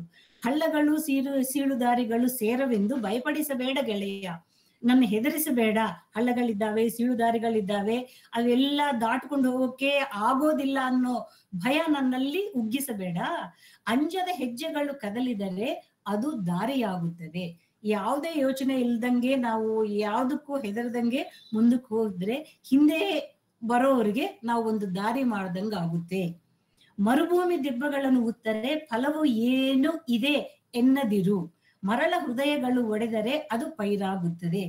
ಮರುಭೂಮಿ ಡೆಸರ್ಟ್ಸ್ ಅಲ್ಲಿ ಆ ದಿಬ್ಬಗಳನ್ನು ನಾವು ನೇಗಿಲಿಂದ ನಾವು ಉತ್ತರೆ ಅದನ್ನ ಪ್ಲೋ ಮಾಡಿದರೆ ಫಲವು ಏನು ಇದೆ, ಆ ಡೆಸರ್ಟ್ ಅಲ್ಲಿ ಆ ಮರಳಲ್ಲಿ ನಾವು ಏನು ಮಾಡಕ್ ಸಾಧ್ಯತೆ ಇದೆ ಅನ್ನೋ ಪ್ರಶ್ನೆ ನೀನು ಹೇಳೋದು ಬೇಡ, ಆ ಅನುಮಾನ, ಆ ಸಂಖ್ಯೆ ನಿಮ್ಗೆ ಬೇಡ. ಮರಳ ಹೃದಯಗಳು ಒಡಿದರೆ, ಆ ಮರಳ ಹೃದಯಗಳನ್ನು ನಾವು ಒಡಿದರೆ ಅದು ಸಸ್ಯವಾಗುತ್ತೆ ಅನ್ನೋ ಮಾತು ಹೇಳ್ತಾರೆ. ಮನುಷ್ಯನು ಮೃಗವು ಒಂದೇ ಎಂದು ಅಂದುಕೊಂಡರೆ ವ್ಯರ್ಥ. ಮನುಷ್ಯ ಆಗ್ಲಿ ಮೃಗ ಆಗಲಿ ಎರಡೂ ಸೇರಿ ಒಂದು ಜಂತು ಪ್ರವೃತ್ತಿ, ಒಂದು ಮಾನವ ಪ್ರವೃತ್ತಿ ಒಂದೇ ಅನ್ಕೊಂಡ್ರೆ ಅದರಿಂದ ಒಂದೇ ಆಗೋದಕ್ಕೆ ಸಾಧ್ಯನೇ ಇಲ್ಲ. ಹಾಗ ಅನ್ಕೊಳ್ಳೋದು ವ್ಯರ್ಥ ಅಂತ ಹೇಳ್ತಾ, ಮನುಷ್ಯರು 10 ಮಂದಿ ಕೂಡಿದರೆ ಒಂದು ಊರಾಗುತ್ತದೆ. ಎಷ್ಟು ಒಳ್ಳೆ ಭಾವನೆ ನೋಡಿ. 10 ಜನ ಒಂದ್ ಕಡೆ ಸೇರಿದ್ರೆ ಅದು ಒಂದು ಊರಾಗುತ್ತದೆ. ಅದರ ಬಗ್ಗೆ ಯೋಚನೆ ಮಾಡಬೇಕು, ಬೇರೆ ವಿಷಯಗಳಲ್ಲ ಅನ್ನೋ ಮಾತು ನಮ್ಗೆ ಅಲ್ಲೇ ಗೊತ್ತಾಗ್ತಾ ಇದೆ. ಎಷ್ಟೊಂದು ಎತ್ತರಕ್ಕೆ ಬೆಳೆದರೂ ಇರುತ್ತದೆ ಪರೀಕ್ಷೆ. ಏನೇನೋ ಸಾಧನೆ ಮಾಡಬೇಕು, ಮೇಲಕ್ಕೆ ಹೋಗ್ಬೇಕು ಅಂತ ಪ್ರತಿಯೊಬ್ಬರು ನಾವು ಕಷ್ಟಪಡ್ತೀವಿ, ಅದಕ್ಕೆ ಪ್ರಯತ್ನ ಮಾಡ್ತೀವಿ. ನಾವೆಷ್ಟು ಟಾಪ್ ರೀಚ್ ಆದ್ರೂ ಅಲ್ಲೂ ಒಂದು ಪರೀಕ್ಷೆ ಇರುತ್ತೆ. ಹಿಮಗಿರಿ ಶಿರಸ್ಸುಗಳು ಬಾಡಿದರೆ ಅದು ನದಿಯಾಗುತ್ತದೆ. ಆ ಹಿಮಗಿರಿ ಶಿರಸ್ಸುಗಳಲ್ಲಿ ಹೀಟ್ಗೆ ಸಮ್ಮರಲ್ಲಿ ಹಿಮಗಿರಿ ಶಿರಸ್ಸು ಸಮೇತ ಕಷ್ಟ ಬಂದಾಗ, ಒಂದ್ ಸಮಯ ಬಂದಾಗ ನೀರಾಗುವಂಥದ್ದು, ಅದು ಕರಗಿ ನೀರಾಗುವಂಥದ್ದು, ನದಿ ಆಗುವಂಥದ್ದು ನಾವು ನೋಡಬಹುದು. ಪರೀಕ್ಷೆ ಅನ್ನೋದು ಯಾರಿಗೂ ತಪ್ಪಲ್ಲ. ಆ ಪರೀಕ್ಷೆಯನ್ನು ನಾವು ಎದುರಿಸಿ ನಿಂತುಕೊಂಡು ಸಾಧನೆ ಮಾಡಬೇಕು ಅನ್ನೋದು ಸಿನಾರೆ ಅವರು ಹೇಳ್ತಾವ್ರೆ. ಬಿರುದುಗಳು ಹೊಂದುವ ವ್ಯಾಪ್ತಿಗೆ ಬೆಲೆ ಏನು ಸಿನಾರೆ, ಬಿರುದುಗಳು ಹೊಂದುವ ವ್ಯಾಪ್ತಿಗೆ ಬೆಲೆ ಏನು ಸಿನಾರೆ, ಅಳಿಸದ ತ್ಯಾಗ ಉಳಿದರೆ ಒಂದು ಹೆಸರಾಗುತ್ತದೆ. ನಮ್ಮ ಹತ್ರ ಇರೋ ಪುರಸ್ಕಾರಗಳಾಗ್ಲಿ ಬಿರುದುಗಳಾಗ್ಲಿ ಅದಕ್ಕೆ ವ್ಯಾಲ್ಯೂ ಏನಿರುತ್ತೆ, ಬೆಲೆ ಏನಿರುತ್ತೆ? ಸಿನಾರೆ ಅನ್ನೋ ಪದ ಪ್ರಯೋಗವನ್ನು ತಕಲ್ಲುಸ್ ಅಂತ ಹೇಳಿದ್ದೀನಿ. ಕವಿ ನಾಮಪದವನ್ನು ಯಾವ್ದಾದ್ರೂ ಒಂದು ತಗೊಂಡು ಗಜಲ್ಗಳನ್ನು ಮಕ್ತಾದಲ್ಲಿ ಬಳಸೋದು ಒಂದು ಪ್ರಕಾರ, ಒಂದು ಪದ್ಧತಿ. ಆ ಪದ್ಧತಿನಿ ತನ್ನ ಹೆಸರಲ್ಲೇ ಬಳಸ್ಕೊಂಡು ಬರಿತಾವರೆ ಸಿನಾರೆ ಅವರು. ಬಿರುದುಗಳು ಹೊಂದುವ ವ್ಯಾಪ್ತಿಗೆ ಬೆಲೆ ಏನು ಸಿನಾರೆ, ಅಳಿಸದ ತ್ಯಾಗ ಉಳಿದರೆ ಒಂದು ಹೆಸರಾಗುತ್ತದೆ. ಅಳಿಸದ ಅಂದ್ರೆ ನಿರಂತರವಾಗಿ ಒಂದು ತಾಳ್ಮೆಯಿಂದ ಕಷ್ಟ ಪಡ್ತಾ ಇದ್ರೆ, ಕಷ್ಟ ಪಡುವಂತ ಒಂದು ಪ್ರಯತ್ನದಲ್ಲಿ ಮನುಷ್ಯರು ಇದ್ದರೆ ಅದು ಖಂಡಿತ ನಮಗೂ ಒಂದಲ್ಲ ಇನ್ನೊಂದು ದಿವಸಕ್ಕೆ ನಮಗೊಂದು ಹೆಸರು ತರುತ್ತೆ, ನಮ್ಗಂತೂ ನಮ್ಮ ಪ್ರಯತ್ನಕ್ಕೂ ಒಂದು ಫಲ ಸಿಗುತ್ತೆ ಅನ್ನೋ ಮಾತು ಹೇಳ್ತಾರೆ. ಒಂದೇ ಒಂದು ಗಜಲ್ ಹೇಳ್ತೀನಿ. ಗಜಲ್ ಅಂದ್ರೆ ಏನು ಅಂತ ಹೇಳ್ತಾವ್ರೆ ಸಿನಾರೆ ಅವರು. ಗಜಲ್ ಅಂದರೆ ನಮ್ಮದಲ್ಲವೆಂಬ ಗಜಿಬಿಜಿ ನಿನಗೇಕೆ. ಗಜಲ್ ಎಂದರೆ ನಮ್ಮದಲ್ಲವೆಂಬ ಗಜಿಬಿಜಿ ನಿನಗೇಕೆ, ಪರದೇಶಗಳ ಡಿಸ್ಕೋಗಳೆಂದರೆ ಉದ್ವೇಗ ನಿನಗೇಕೆ ಹೇಳ್ತಾವ್ರೆ. ಭಾರತೀಯತೆ, ಪಾಶ್ಚಾತ್ಯತೆ ಈ ಎರಡರಲ್ಲಿ ಇರುವಂತಹ ವ್ಯತ್ಯಾಸ ಹೇಳ್ತಾವ್ರೆ. ಆಕಾಶದ ಕೊಡೆ ಆಸರೆಯಾಗಿ ಆದರ್ಶ ಎದುರಿಗೆ ಇರಲು, ಆಕಾಶದ ಕೊಡೆ ಆಸರೆಯಾಗಿ ಆದರ್ಶ ಎದುರಿಗೆ ಇರಲು, ಕನಸು ಸ್ವಲ್ಪ ಚೆದುರಿದೆ ಎಂದರೆ ಗಲಿಬಿಲಿ ನಿನಗೇಕೆ. ಕನಸು ಸ್ವಲ್ಪ ಚೆದುರಿದೆ ಎಂದರೆ ಗಲಿಬಿಲಿ ನಿನಗೆ ಯಾಕೆ ಆತಂಕ ಪಡ್ತೀಯ, ಯಾಕೆ ಟೆನ್ಷನ್ ತಗೊಂತೀಯ ಅನ್ನೋ ಮಾತು ಹೇಳ್ತಾವ್ರೆ. ಮನೆಯಲ್ಲಿ ಲಭಿಸಿದ ಮಮತೆ ಆಕಾಶದಲ್ಲಿ ಹೊಂದದ ಘನತೆ, ಮನೆಯಲ್ಲಿ ಲಭಿಸಿದ ಮಮತೆ ಆಕಾಶದಲ್ಲಿ ಹೊಂದದ ಘನತೆ, ಅಂಗಗಳನ್ನು ಹರಾಜು ಹಾಕುವ ಅಂಗಡಿ ನಿನಗೇಕೆ. ಹೂವೇನು ಭಾಷೆ ಬಾರದ್ದು, ಹೂವೇನೋ ಭಾಷೆ ಬಾರದ್ದು, ಪುಲಕಿತ ಮಾತು ಇಲ್ಲದ್ದು, ಅಂದವೆಲ್ಲಿದೆಯೋ ತಿಳಿದೋ ಸಡಗರ ನಿನಗೇಕೆ. ಅಂದವೆಲ್ಲಿದೆಯೋ ತಿಳಿದೋ ಸಡಗರ ನಿನಗೇಕೆ. ಈ ಎರಡು ಮಾತು ಓದ್ತಾ ಇರುವಾಗ ನನಗೆ ರೂಮಿ ಅಂತ ಪರ್ಷಿಯನ್ ಗಜಲ್ ಬರ್ದಿರೋ ಅಂತವರು ಅವ್ರು ಹೇಳ್ತಾರೆ, ಕಣ್ಣಲ್ಲಿ ಕಾಣಿಸ್ತಾ ಇರೋ ಕಣ್ಣಾರ ನೋಡ್ತಾ ಇರೋದು ಸೌಂದರ್ಯ ಅಂತಲ್ಲ, ಹೃದಯದಿಂದ ಭಾವನೆ ತಗೊಂಡು ಹೃದಯದಿಂದ ಅನುಭವಿಸಿ ಫೀಲ್ ಆಗುವಂತದ್ದೇ ಸೌಂದರ್ಯ ಅಂತ ರೂಮಿ ಗಜಲ್ ಒಂದು ಕಡೆ ಹೇಳ್ತಾರೆ. ಧ್ಯಾನವೇ ಒಂದು ಅನುಭೂತಿ, ಮೌನವೇ ಬರೆಯದ ಗೀತೆ. ಧ್ಯಾನವೇ ಒಂದು ಅನುಭೂತಿ, ಮೌನವೇ ಬರೆಯದ ಗೀತೆ. ಸ್ವರ ಹೃದಯ ಕೇಳುತ್ತಾ ಬೇರೆ ಸದ್ದು ನಿನಗೇಕೆ. ಸ್ವರ ಹೃದಯ ಕೇಳುತ್ತಾ ಬೇರೆ ಸದ್ದು ನಿನಗೇಕೆ. ಮನಸ್ಸಿನಲ್ಲಿ ಶಾಂತ ನಿಲ್ಲಿಸಿ ತನುವಿನಲ್ಲಿ ಅಮೃತ ತುಂಬಿ, ಮನಸ್ಸಿನಲ್ಲಿ ಶಾಂತ ನಿಲ್ಲಿಸಿ ತನುವಿನಲ್ಲಿ ಅಮೃತ ತುಂಬಿ, ನೋಟಗಳಿಂದ ಓ ಸಿನಾರೆ ಸವತೆ ನಿನಗೇಕೆ. ಇಲ್ಲಿ ತಿಕ್ಕಾಟ ಅಂತ ಬರ್ದವ್ರೆ, ಅದಕ್ಕಿಂತ ಸವತೆ ಅನ್ನೋ ಸವೆತೆ ಅನ್ನೋ ಪದ ಬಳಸಿದ್ರೆ ಚೆನ್ನಾಗಿರೋದೇನೋ ಮಾರ್ಕಂಡಪುರಂ ಶ್ರೀನಿವಾಸ ಅನ್ನೋ ಭಾವನೆ ಬಂತು ನನಗೆ. ಅದಕ್ಕೆ ನಾನಲ್ಲಿ ಸವೆತೆ ಅನ್ನೋ ಮಾತು ಹೇಳ್ತಾ ಇದ್ದೀನಿ. ಈ ತೆಲುಗಿನಲ್ಲಿ ಇರೋ ಈ ಗಜಲ್ನ ನಾನು ಈ ಫಸ್ಟ್ ಹೇಳಿರೋ ಮೋಡಕ್ಕೆ ಮನಸ್ಸೇ ಕರಗಿದರೆ ಅನ್ನೋದು ತೆಲುಗಿನಲ್ಲೂ ನಿಮ್ಗೆ ಹೇಳ್ತೀನಿ. ಒಂದ್ಸಲಿ ನೀವು ಕೇಳಿಸ್ಕೊಂಡ್ರೆ I think it will be very good. ಅದು ನಿಮ್ಗೆ ಈಗ ನಾನು ಹೇಳಿದ ಮೇಲೆ ಅದು ತೆಲುಗಿನಲ್ಲಿ ನಾನು ಓದಿದ್ರು ನೀವು ಅರ್ಥ ಮಾಡ್ಕೊಂತೀರಾ ಅಂತ ನನ್ನ ಭಾವನೆ. ಮೋಡಕ್ಕೆ ಮನಸ್ಸೇ ಕರಗಿದರೆ ಅದು ನೀರಾಗುತ್ತದೆ, ಮನಸ್ಸಿಗೆ ಮೋಡವೇ ಕವಿದರೆ ಕಣ್ಣೀರಾಗುತ್ತದೆ ಅನ್ನೋದು ಗಜಲ್, ಅನುವಾದದ ಗಜಲ್. మబ్బుకు మనస్సే కరిగితే అది నీరవుతుంది, మబ్బుకు మనసే కరిగితే అది నీరవుతుంది, మనసుకు మబ్బే ముసిరితే ಕಣ್ಣೀರవుతుంది, ಕಣ್ಣೀರಾಗುತ್ತದೆ. ಪದಗಳು ತುಂಬಾ ಸಾಮೀಪ್ಯವಾಗಿರ್ತವೆ ಅರ್ಥ ಮಾಡ್ಕೊಳ್ಳೋಕೆ. ಹಳ್ಳಗಳು ಸೀಳುದಾರಿಗಳು ಸೇರವೆಂದು ಭಯಪಡಿಸಬೇಡ ಗೆಳೆಯ, ಅಂಜದ ಹೆಜ್ಜೆಗಳು ಕದಲಿದರೆ ಅದು ದಾರಿಯಾಗುತ್ತದೆ. వంకలు డొంకలు కలవని జడిపించకు నేస్తం, వంకలు డొంకలు కలవని జడిపించకు నేస్తం, జంకని అడుగులు కదిలితే అది దారవుతుంది, ಅಂಜದ ಹೆಜ್ಜೆಗಳು ಕದಲಿದರೆ ಅದು ದಾರಿಯಾಗುತ್ತದೆ. ఎడారి దిబ్బలు దున్నితే ఫలమేముంటుంది అనకు, ఎడారి దిబ్బలు దున్నితే ఫలమేముంది అనకు, ఇసుకల గుండెలు పగిలితే అది పైరవుతుంది, ఇసుకల గుండెలు పగిలితే అది పైరవుతుంది. మరుభూమి దిబ్బಗಳನ್ನು ಉತ್ತರೆ ಫಲವೇನಿದೆ ಎನ್ನದಿರು, ಮರುಭೂಮಿ ದಿಬ್ಬಗಳು ಉತ್ತರೆ ಫಲವೇನಿದೆ ಎನ್ನದಿರು, ಮರಳ ಹೃದಯಗಳು ಒಡೆದರೆ ಅದು ಪೈರಾಗುತ್ತದೆ. ಹಾಗೆ ಮನುಷ್ಯನು ಮೃಗವು ಒಂದೇ ಎಂದು ಅಂದುಕೊಂಡರೆ ವ್ಯರ್ಥ, ಮನುಷ್ಯರು 10 ಮಂದಿ ಕೂಡಿದರೆ ಒಂದು ಊರಾಗುತ್ತದೆ. మనిషి మృగము ఒకటి అని అనుకుంటే వ్యర్థం. మనిషి మృగము ఒకటి అని అనుకుంటే వ్యర్థం. మనుషులు 10 ಕೂಡಿತೆ ఒక ಊರవుతుంది. ಮನುಷ್ಯರು 10 ಕೂಡಿತೆ ఒక ಊರవుతుంది. ಎಷ್ಟೊಂದು ಎತ್ತರಕ್ಕೆ ಬೆಳೆದರೂ ಇರುತ್ತದೆ ಪರೀಕ್ಷೆ. ಎಷ್ಟೊಂದು ಎತ್ತರಕ್ಕೆ ಬೆಳೆದರೂ ಇರುತ್ತದೆ ಪರೀಕ್ಷೆ. ಹಿಮಗಿರಿ ಶಿರಸ್ಸುಗಳು ಬಾಡಿದರೆ ಅದು నీరాಗುತ್ತದೆ.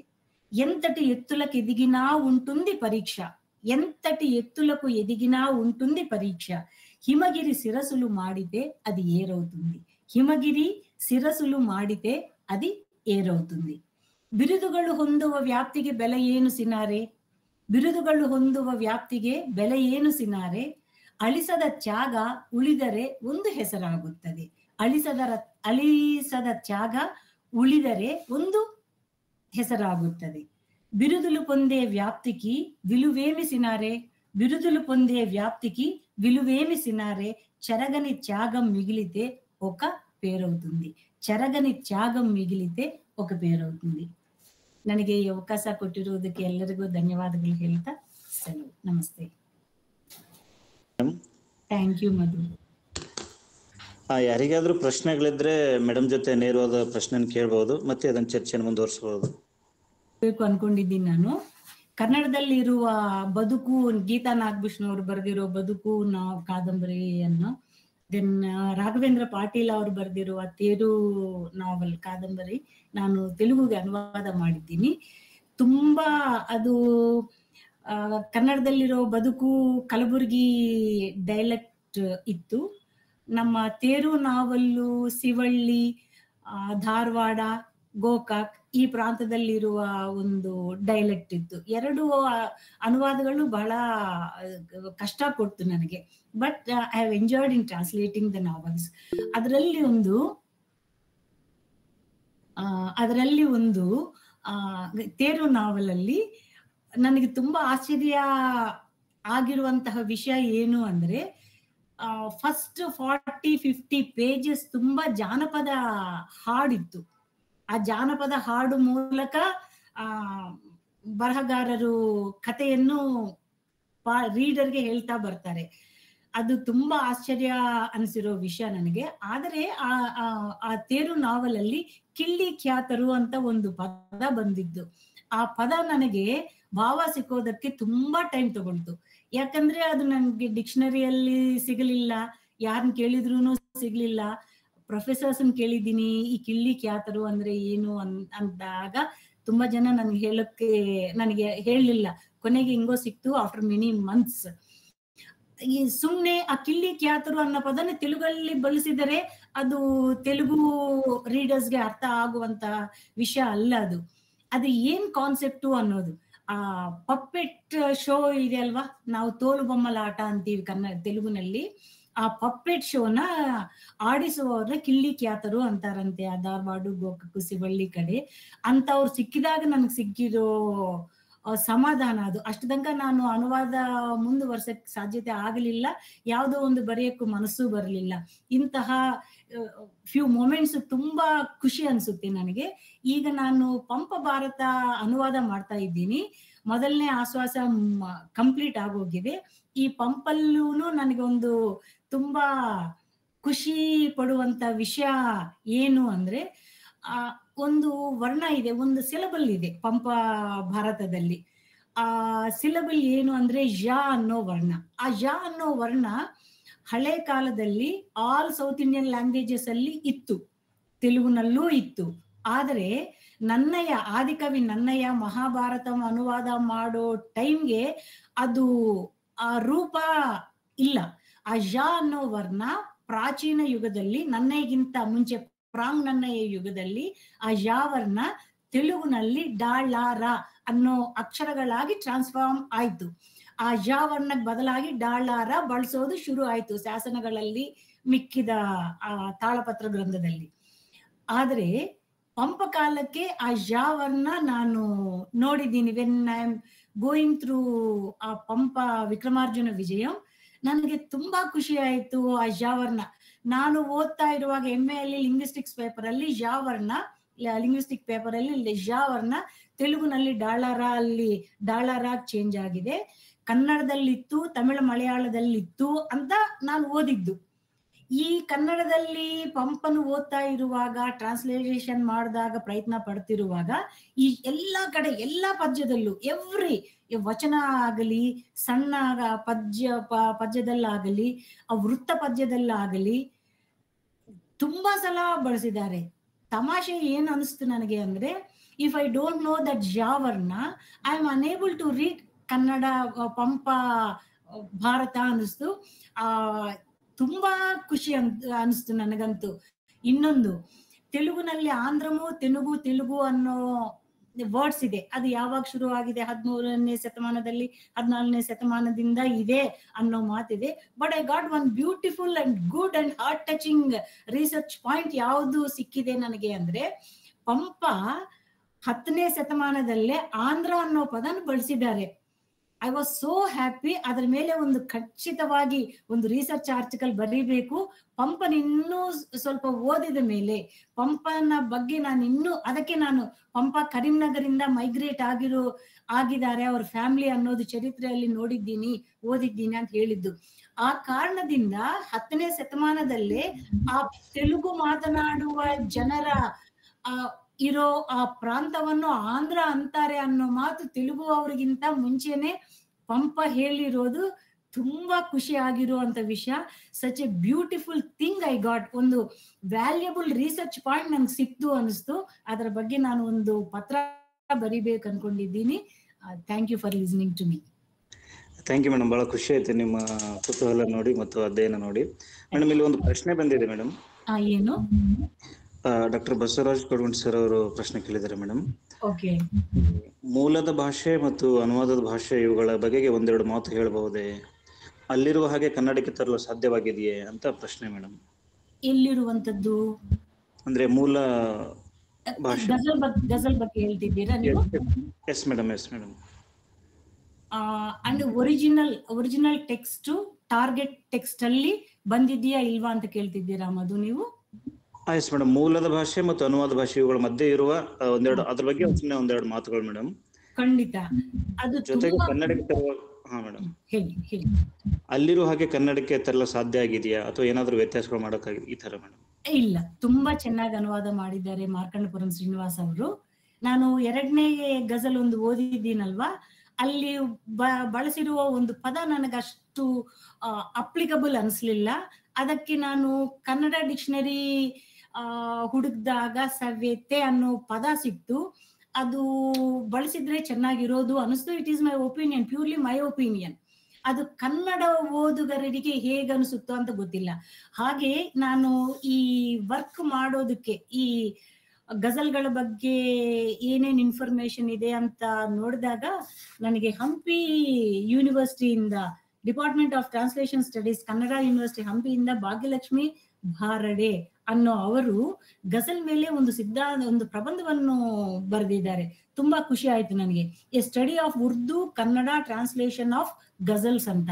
ಅವರು ಅದರಲ್ಲಿ ಎಷ್ಟು ತುಂಬಾ ಒಂದು 50-60 ಟ್ರಾನ್ಸ್ಲೇಷನ್ಸ್ ಉರ್ದು ಇಂದ ಕನ್ನಡಕ್ಕೆ ಬಂದಿರೋ ಒಂದು ಲಿಸ್ಟ್ ಹಾಕಿದ್ದಾರೆ. ತುಂಬಾ ವರ್ಕ್ ಚೆನ್ನಾಗಿ ನಡೆದಿದೆ ಅನ್ನೋದು ಖುಷಿ ಆಗಿರುವಂತ ವಿಷಯ ನನಗೆ. ಅದೊಂದು ಮಾತ್ರ ಸಿಕ್ತು ನನಗೆ ನಾನು ಇಂಟರ್ನೆಟ್ ಅಲ್ಲಿ ಸರ್ಚ್ ಮಾಡ್ತಾ ಇರುವಾಗ. ಇನ್ನೊಂದು, ಮೂಲ ಕೃತಿಯಿಂದ ಅನುವಾದ ಕೃತಿ ಬಹಳ ಕಷ್ಟ. ಅಲ್ಲಿರೋ ಭಾವನೆ, ರೈಟರ್ ಆಗ್ಬೋದು, ಮೇಲ್ ಆರ್ ಫಿಮೇಲ್ ಯಾರೇ ಆಗ್ಲಿ, ಅಲ್ಲಿಂದ ಇನ್ಫಾರ್ಮೇಶನ್ ತಂದು ಇಲ್ಲಿ ಇಡೋಕ್ಕೆ ಬಹಳನೇ ಕಷ್ಟ. ಅದು ಕ್ರಿಯೇಟಿವ್ ರೈಟಿಂಗ್ ಆಗಿರೋದ್ರಿಂದ ಕವಿ ಏನು ಯೋಚನೆ ಬರುತ್ತೋ ಅದು ಚೆನ್ನಾಗಿ ಬರೆದು ಬಿಡ್ತಾರೆ. ಆ ಫ್ಲೋ ಇರುತ್ತೆ, ಆ ಸ್ಪಾಂಟೇನಿಟಿ ಇರುತ್ತೆ, ಒಂದು ಸ್ಟ್ರೀಮ್ ಇರುತ್ತೆ, ಅದಕ್ಕೆ ಬ್ರೇಕ್ ಆಗಲ್ಲ. ಆದ್ರೆ ನನಗೆ ಬದುಕು ನಾವಲ್ ನನಗೆ it took me 4 years translate ಮಾಡೋಕ್ಕೆ. ಅದು ಸುಮಾರು 500 ಪೇಜಿ ನಾವಲ್. ಹಾಗೆ ತೇರು 150 ಪೇಜಿ, ಅದು ನನಗೆ 4 years ತಗೊಳ್ತು. ಯಾಕಂದ್ರೆ ಸ್ಟಾರ್ಟಿಂಗ್ ಅಲ್ಲೇ 40 ಪೇಜಸ್ ನೀನು ಕನ್ನಡದಲ್ಲಿ ಗೋಕಾಕು, ಶಿವಳ್ಳಿ, ಧಾರವಾಡ ಡೈಲೆಕ್ಟ್ ಇರೋದ್ರಿಂದ ಒಂದು ಅಕ್ಷರನೂ ನನ್ನ ತಲೆಗೆ ಹೋಗ್ಲಿಲ್ಲ. ಹೌ ಟು ರೀಡ್ ಓದೋದ್ರಲ್ಲೇ ನನಗೆ ಅರ್ಧ ಕಾಲ ಕಲಿತು ಅದನ್ನ ಅರ್ಥ ಮಾಡ್ಕೊಳ್ಳೋಕೆ ಅರ್ಧ ಟೈಮ್ ತಗೊಳ್ತು. 150 ಪೇಜಿ ಬರೆಯೋಕೆ ನನಗೆ 4 ವರ್ಷ ಆಗಿದೆ ಅಂದ್ರೆ I may be late and I may be two lazy also. ಅದು ಅನುವಾದ ತಕ್ಷಣ ಕೂತ್ಕೊಂಡು ಮಾಡೋಕೆ ನನ್ಗೆ ಸ್ವಲ್ಪ ಕಷ್ಟ ಆಗಿರಬಹುದು. ಆದ್ರೂನು ಅದು ಅರ್ಥ ಆದ್ಮೇಲೆ ಆ ಕವಿ ಹೃದಯ, ಆ ರೈಟರ್ಸ್ ಮೈಂಡ್ಸೆಟ್ ಆಗ್ಲಿ, ಅವರ ಹೃದಯ ಒಳಗಡೆ ಇರುವಂತ ಒಂದು ಭಾವನೆಗಳಿಗೆ ಧಕ್ಕೆ ಬರಬಾರ್ದು. ಅದಕ್ಕೆ ಮೀರಿ ನಾವು ಅನುವಾದ ಮಾಡಕ್ ಸಾಧ್ಯತೆ ಇರಲ್ಲ. ಒಂದು ಹೆಣ್ಣು ಮಗುನ್ ಡೆಲಿವರಿ ಮಾಡಬೇಕು ಅಂದ್ರೆ ಎಷ್ಟು ಕಷ್ಟ ಇರುತ್ತೋ ಅನುವಾದ ಮಾಡೋದು ಅಷ್ಟು ಕಷ್ಟ ಅನಿಸ್ತು ನನಗೆ. ಆದ್ರೆ ಆ ಭಾವ ತೀವ್ರತೆ ಎಲ್ಲೂ ಕಡಿಮೆ ಆಗ್ದಂಗೆ ಅದು ಒಳ್ಳೆ ಆ ಹೆಸರುಗಳು, ಧಾರವಾಡ ಪ್ರಾಂತದಲ್ಲಿ ಶಿವಳ್ಳಿ, ಗೋಕಾಕ್ ಪ್ರಾಂತದಲ್ಲಿರೋ ಆ ಹೆಸರುಗಳು, ಆ ಅಸ್ತಿತ್ವ, ಆ ರೀಜನಾಲಿಟಿನ ಅರ್ಥ ಮಾಡ್ಕೊಂಡು ನಾನು ಎಂಜಾಯ್ ಮಾಡಿರೋದ್ರಿಂದ ತುಂಬಾ ಒಳ್ಳೆ ಅನುವಾದ ಮಾಡಿದ್ದೀನಿ ಅಂತ ನಾನು ಅನ್ಕೊಂಡಿದ್ದೀನಿ. ನಿಮ್ಗೆ ಯಾರಿಗಾದ್ರೂ ತೆಲುಗು ಬಂದ್ರೆ ಬರುತ್ತೆ ಅಂದ್ರೆ I think I will send the books. ಓದಿದ್ರೆ ನಾನು ಖುಷಿ ಪಡ್ತೀನಿ. Thank you. Thank you madam. ಇನ್ನೊಂದು ಪ್ರಶ್ನೆ ಬಂದಿದೆ ಮೇಡಮ್. ಹೇಳಿ. ಕರ್ಲಿಂಗ್ ನಾಟಿಕರ್ ಅಂತ ಹೇಳಿ ಮೇಡಮ್, ಈ ಗಜಲ್ ಪರಿಸರದ ಎದುರು ಮನುಷ್ಯ ನಿಲ್ಲಿಸಿ ಮನುಷ್ಯ ಎತ್ತರದು ಎಂಬ ಅರ್ಥವನ್ನು ಹೇಳುತ್ತದೆಯೇ ಮೇಡಮ್ ಅಂತ ಪ್ರಶ್ನೆ ಕೇಳಿದ್ದಾರೆ ಮೇಡಮ್. ಇದರಲ್ಲಿ ಗಜಲಲ್ಲೇ ಎತ್ತರಕ್ಕೆ ಬೆಳೆದರೂ ಇರುತ್ತದೆ ಪರೀಕ್ಷೆ. ಹಿಮಗಿರಿ ಶಿರಸ್ಸುಗಳು ಬಾಡಿದರೆ ಅದು ನದಿಯಾಗುತ್ತದೆ. ಇದರಲ್ಲಿ ಡೌಟ್ ಏನಿದೆ ಮಧು? ಮತ್ತೆ ನಾನು ಹೇಳ್ತೀನಿ. Yes, welcome. ಎಷ್ಟೊಂದು ಎತ್ತರಕ್ಕೆ ಬೆಳೆದರು ನಾವು ದೊಡ್ಡವರಾಗ್ಬೇಕು, ನಮ್ಗೆ ಹೆಸರು ಪಡಬೇಕು, 10 ಜನರಲ್ಲಿ ನಮ್ಗೂ ಒಂದು ಐಡೆಂಟಿಟಿ ಸಿಗಬೇಕು ಅಂತ ಕಷ್ಟಪಡ್ತೀವಿ. ಆದ್ರೆ ನಾವು ಎಷ್ಟು ಲೆವೆಲ್ ಹೋದ್ರುನು, ಎಷ್ಟು ಮಟ್ಟಕ್ಕೆ ಹೋದ್ರುನು ಅಲ್ಲೂ ಸಹ ಯಾವುದೋ ಒಂದು ತೊಂದರೆ ಇರುತ್ತೆ, ಒಂದು ಪರೀಕ್ಷೆ ಇರುತ್ತೆ. ಆ ಪರೀಕ್ಷೆಯನ್ನು ಸಹ ನಾವು ದಾಟಬೇಕು, ನಾವು ಕೃತಕೃತ್ಯರಾಗಬೇಕು, ಆ ಸಾಧನೆ ಮಾಡಲೇಬೇಕು ಅನ್ನೋದು ಆ ಮಾತಲ್ಲಿ ಅರ್ಥ. ಆದ್ರೆ ಹಿಮಗಿರಿ ಅನ್ನೋದು ಇದು ಹೈಯೆಸ್ಟ್, ಆ Everest, Himalayan mountains are highest in the world. Okay, ಹಂಗ್ ತಗೊಂಡ್ರೆ ಅಷ್ಟು ಎತ್ತರಕ್ಕೆ ನಾವು ಮನುಷ್ಯರು ಹೋದ್ರೂನು ಅಲ್ಲಿಂದ ಯಾವ್ದೋ ಒಂದು ಪರೀಕ್ಷೆ ಇರುತ್ತೆ. ಆ ಪರೀಕ್ಷೆ ಇದ್ದಾಗ ನಾವು ಗಂಗಾ ನದಿ ತರ ನದಿಯಾಗಿ ನಮ್ಮ ಫಾರ್ಮ್ ಚೇಂಜ್ ಆಗುತ್ತೆ. ಅದು ನಮಗೆ ಕೆಳಮಟ್ಟದ ವಿಷಯ ಅಲ್ಲ, ನಾವು ಏನೋ ಕಡಿಮೆ ಆಗಿದ್ದೀವಿ ಅಂತ ಅರ್ಥ ಅಲ್ಲ. ನಮ್ಮ ಫಾರ್ಮ್ ನ ಇನ್ನೊಂದು ರೂಪದಲ್ಲಿ ಚೇಂಜ್ ಮಾಡ್ಕೊಂತೀವಿ, ನದಿ ಆಗ್ಬಿಡ್ತೀವಿ. ಆ ನದಿ ಅನ್ನೋದು ಜೀವನದಿ ಆಗಿರುತ್ತದೆ. ಆ ಜೀವನದಿ ಎಲ್ಲ ಸಸ್ಯಗಳಿಗೆ, ಜಂತು ಜೀವಗಳಿಗೆ ಒಂದು ದಾರಿ ತೋರಿಸ್ದಂಗೆ, ಒಂದು ಪ್ರಾಣ ಕೊಟ್ಟಂಗೆ ಆಗುತ್ತದೆ ಅನ್ನೋದು ಅರ್ಥ. Thank you madam. Good evening madam. నా పేరు నాలుగోల సైదులు మేడం. ಹೇಳಮ್ಮ సైదులు. మేడం, ముందుగా బండారా ప్రకాశన మస్కి వారికి, అలాగే శ్రీనారాయణ గారు రాసిన గజల్ని కన్నడలోకి అనువాదం చేసిన శ్రీనివాస్ సార్ గారికి ముందుగా ధన్యవాదాలు తెలియజేసుకుంటూ, మేడం నాన్నటి రాసిన కవితని మీరు చాలా అద్భుతంగా కన్నడలో ఎక్స్ప్లెయిన్ చేశారు. కన్నడ భాష నాలాంటి వానికి చాలా అద్భుతంగా అర్థమైంది. అందుకు మీకు ధన్యవాదాలు మేడం. మేడం, ఒక చిన్న సందేహం మేడం. తెలుగులో శ్రీ నారాయణ రెడ్డి సార్ లాగా కన్నడ భాషలో ఎవరైనా గజల్ రాసిన వాళ్ళు ఉన్నారా మేడం? ముక్తాయక్క చాలా మంచి, శాంతరస అనే కవి యొక్క కుమార్తె ముక్తాయక్క, ఇట్లాంటి వాళ్ళు ఉన్నారు. ముక్తాయక్క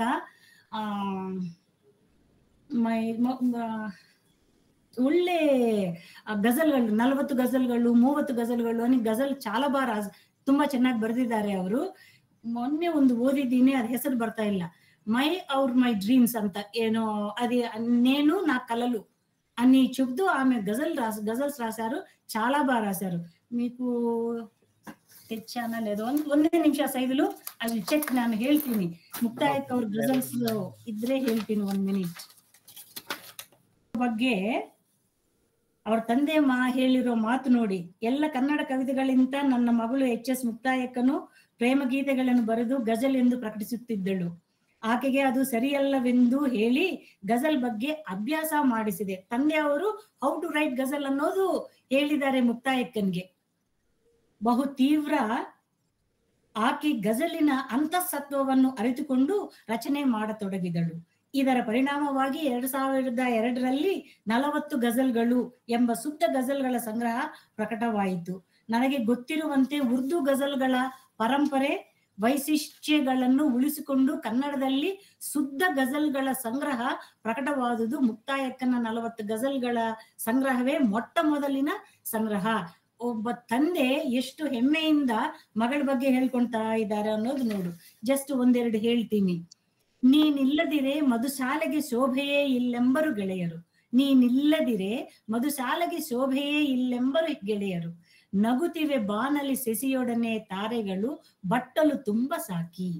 ನಗುತ್ತಿವೆ ಬಾನಲಿ ಸೆಸಿಯೊಡನೆ ತಾರೆಗಳು ಬಟ್ಟಲು ತುಂಬ ಸಾಕಿ. ಇನ್ನೊಂದು, ಸಂಜೆಯಾಗುತ್ತಲೇ ಕಿವಿ ತುಂಬ ಕೂಸೆ ಬಟ್ಟಲುಗಳದೆ ಇಂಚರ, ಸಂಜೆಯಾಗುತ್ತಲೇ ಕಿವಿ ತುಂಬ ಕೂಸೆ ಬಟ್ಟಲುಗಳದೆ ಇಂಚರ, ಇದರಿಂದಲೇ ಕಳೆಯುತ್ತಿದೆ ಈ ಬಾಳು ಬಟ್ಟಲು ತುಂಬ ಸಾಕಿ.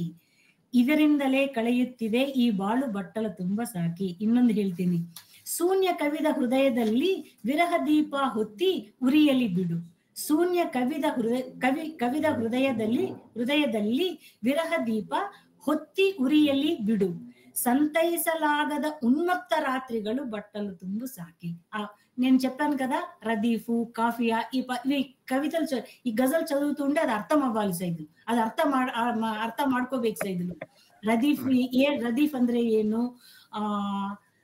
ಇದೇನಿದು ತಕಲ್ಲುಸ್ ಅಂದ್ರೆ ಏನು, ಇಂಥವೇ ಕಾಫಿಯಾ ಅಂದ್ರೆ ಏನು, ಮತ್ಲಾ ಏನು, ಮಕ್ತಾ ಏನು, ಇವೆಲ್ಲ ಸ್ವಲ್ಪ ನಿಮ್ಮಂತ ರಿಸರ್ಚ್ ಸ್ಕಾಲರ್ಸ್ ಕೂತ್ಕೊಂಡು ಓದಿದ್ರೆ you can enjoy a lot with all these ghazals. Thank you madam. Thank you madam. Thank you very so much madam. Thank you madam. Madam ಒಂದು ಕೊನೆಯ ಒಂದು ಪ್ರಶ್ನೆ ಮೇಡಮ್. ಬಸವಸ್ವಾಮಿ ಕಮಲ್ ದಿನ್ನಿ ಅಂತ ಹೇಳಿ ಮೇಡಮ್. ಓಕೆ. ಮನುಷ್ಯ ಮತ್ತು ಮೃಗ ಇವುಗಳ ಹೋಲಿಕೆ ಬರುತ್ತದೆ, ಇದು ಯಾವ ಆಶಯ ಕೊಡಬಹುದು ಅಂತ ಒಂದು ಪ್ರಶ್ನೆ ಕೇಳಿದ್ದಾರೆ. ಎಸ್, ಮನುಷ್ಯನು ಮೃಗವು ಒಂದೇ ಎಂದು ಅಂದುಕೊಂಡರೆ ವ್ಯರ್ಥ. ನಮ್ಮ ಮನುಷ್ಯ ಮೃಗ ಮನುಷ್ಯನಲ್ಲಿ ಒಂದು ಕೊಯಲ್ ಲಕ್ಷಣ. PhD టీచర్స్ ಬೆಂಗಳೂರಿನಿಂದ ನೀವು ಬೆಂಗಳೂರು ಸರ್. ದಯವಿಟ್ಟು ಆಮೇಲೆ ಮಾತಾಡಿ ಸರ್, ಅವ್ರು ಸ್ವಲ್ಪ ಮಾತಾಡ್ತಾರೆ. ನೀವು దగ్గర పోయినా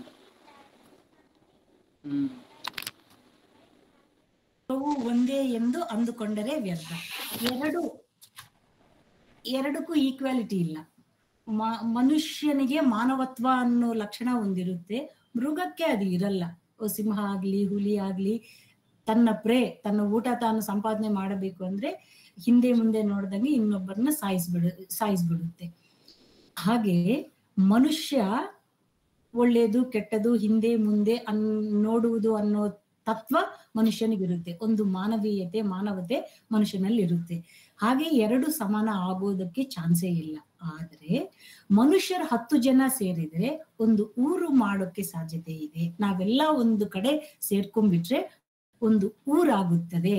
ಮೃಗ ತತ್ವ ಬಿಟ್ಟು ನಾವೆಲ್ಲ ಒಂದು ತಾಳ್ಮೆಯಿಂದ ಸಹಜೀವನತೆಯಿಂದ ಮಾನವತ್ವದಿಂದ ಬಾಳಿದರೆ ಒಂದು ಒಳ್ಳೆ ಊರನ್ನ ಕಟ್ಟೋಕೆ ಸಾಧ್ಯತೆ ಇದೆ ಅನ್ನೋದು ಸಿನಾರೆಯ ಅಭಿಪ್ರಾಯ. Thank you madam.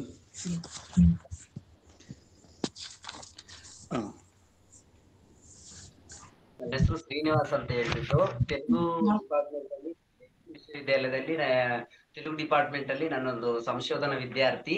ಅದು ನಮ್ಮ ಮಾರ್ಗದರ್ಶಕರು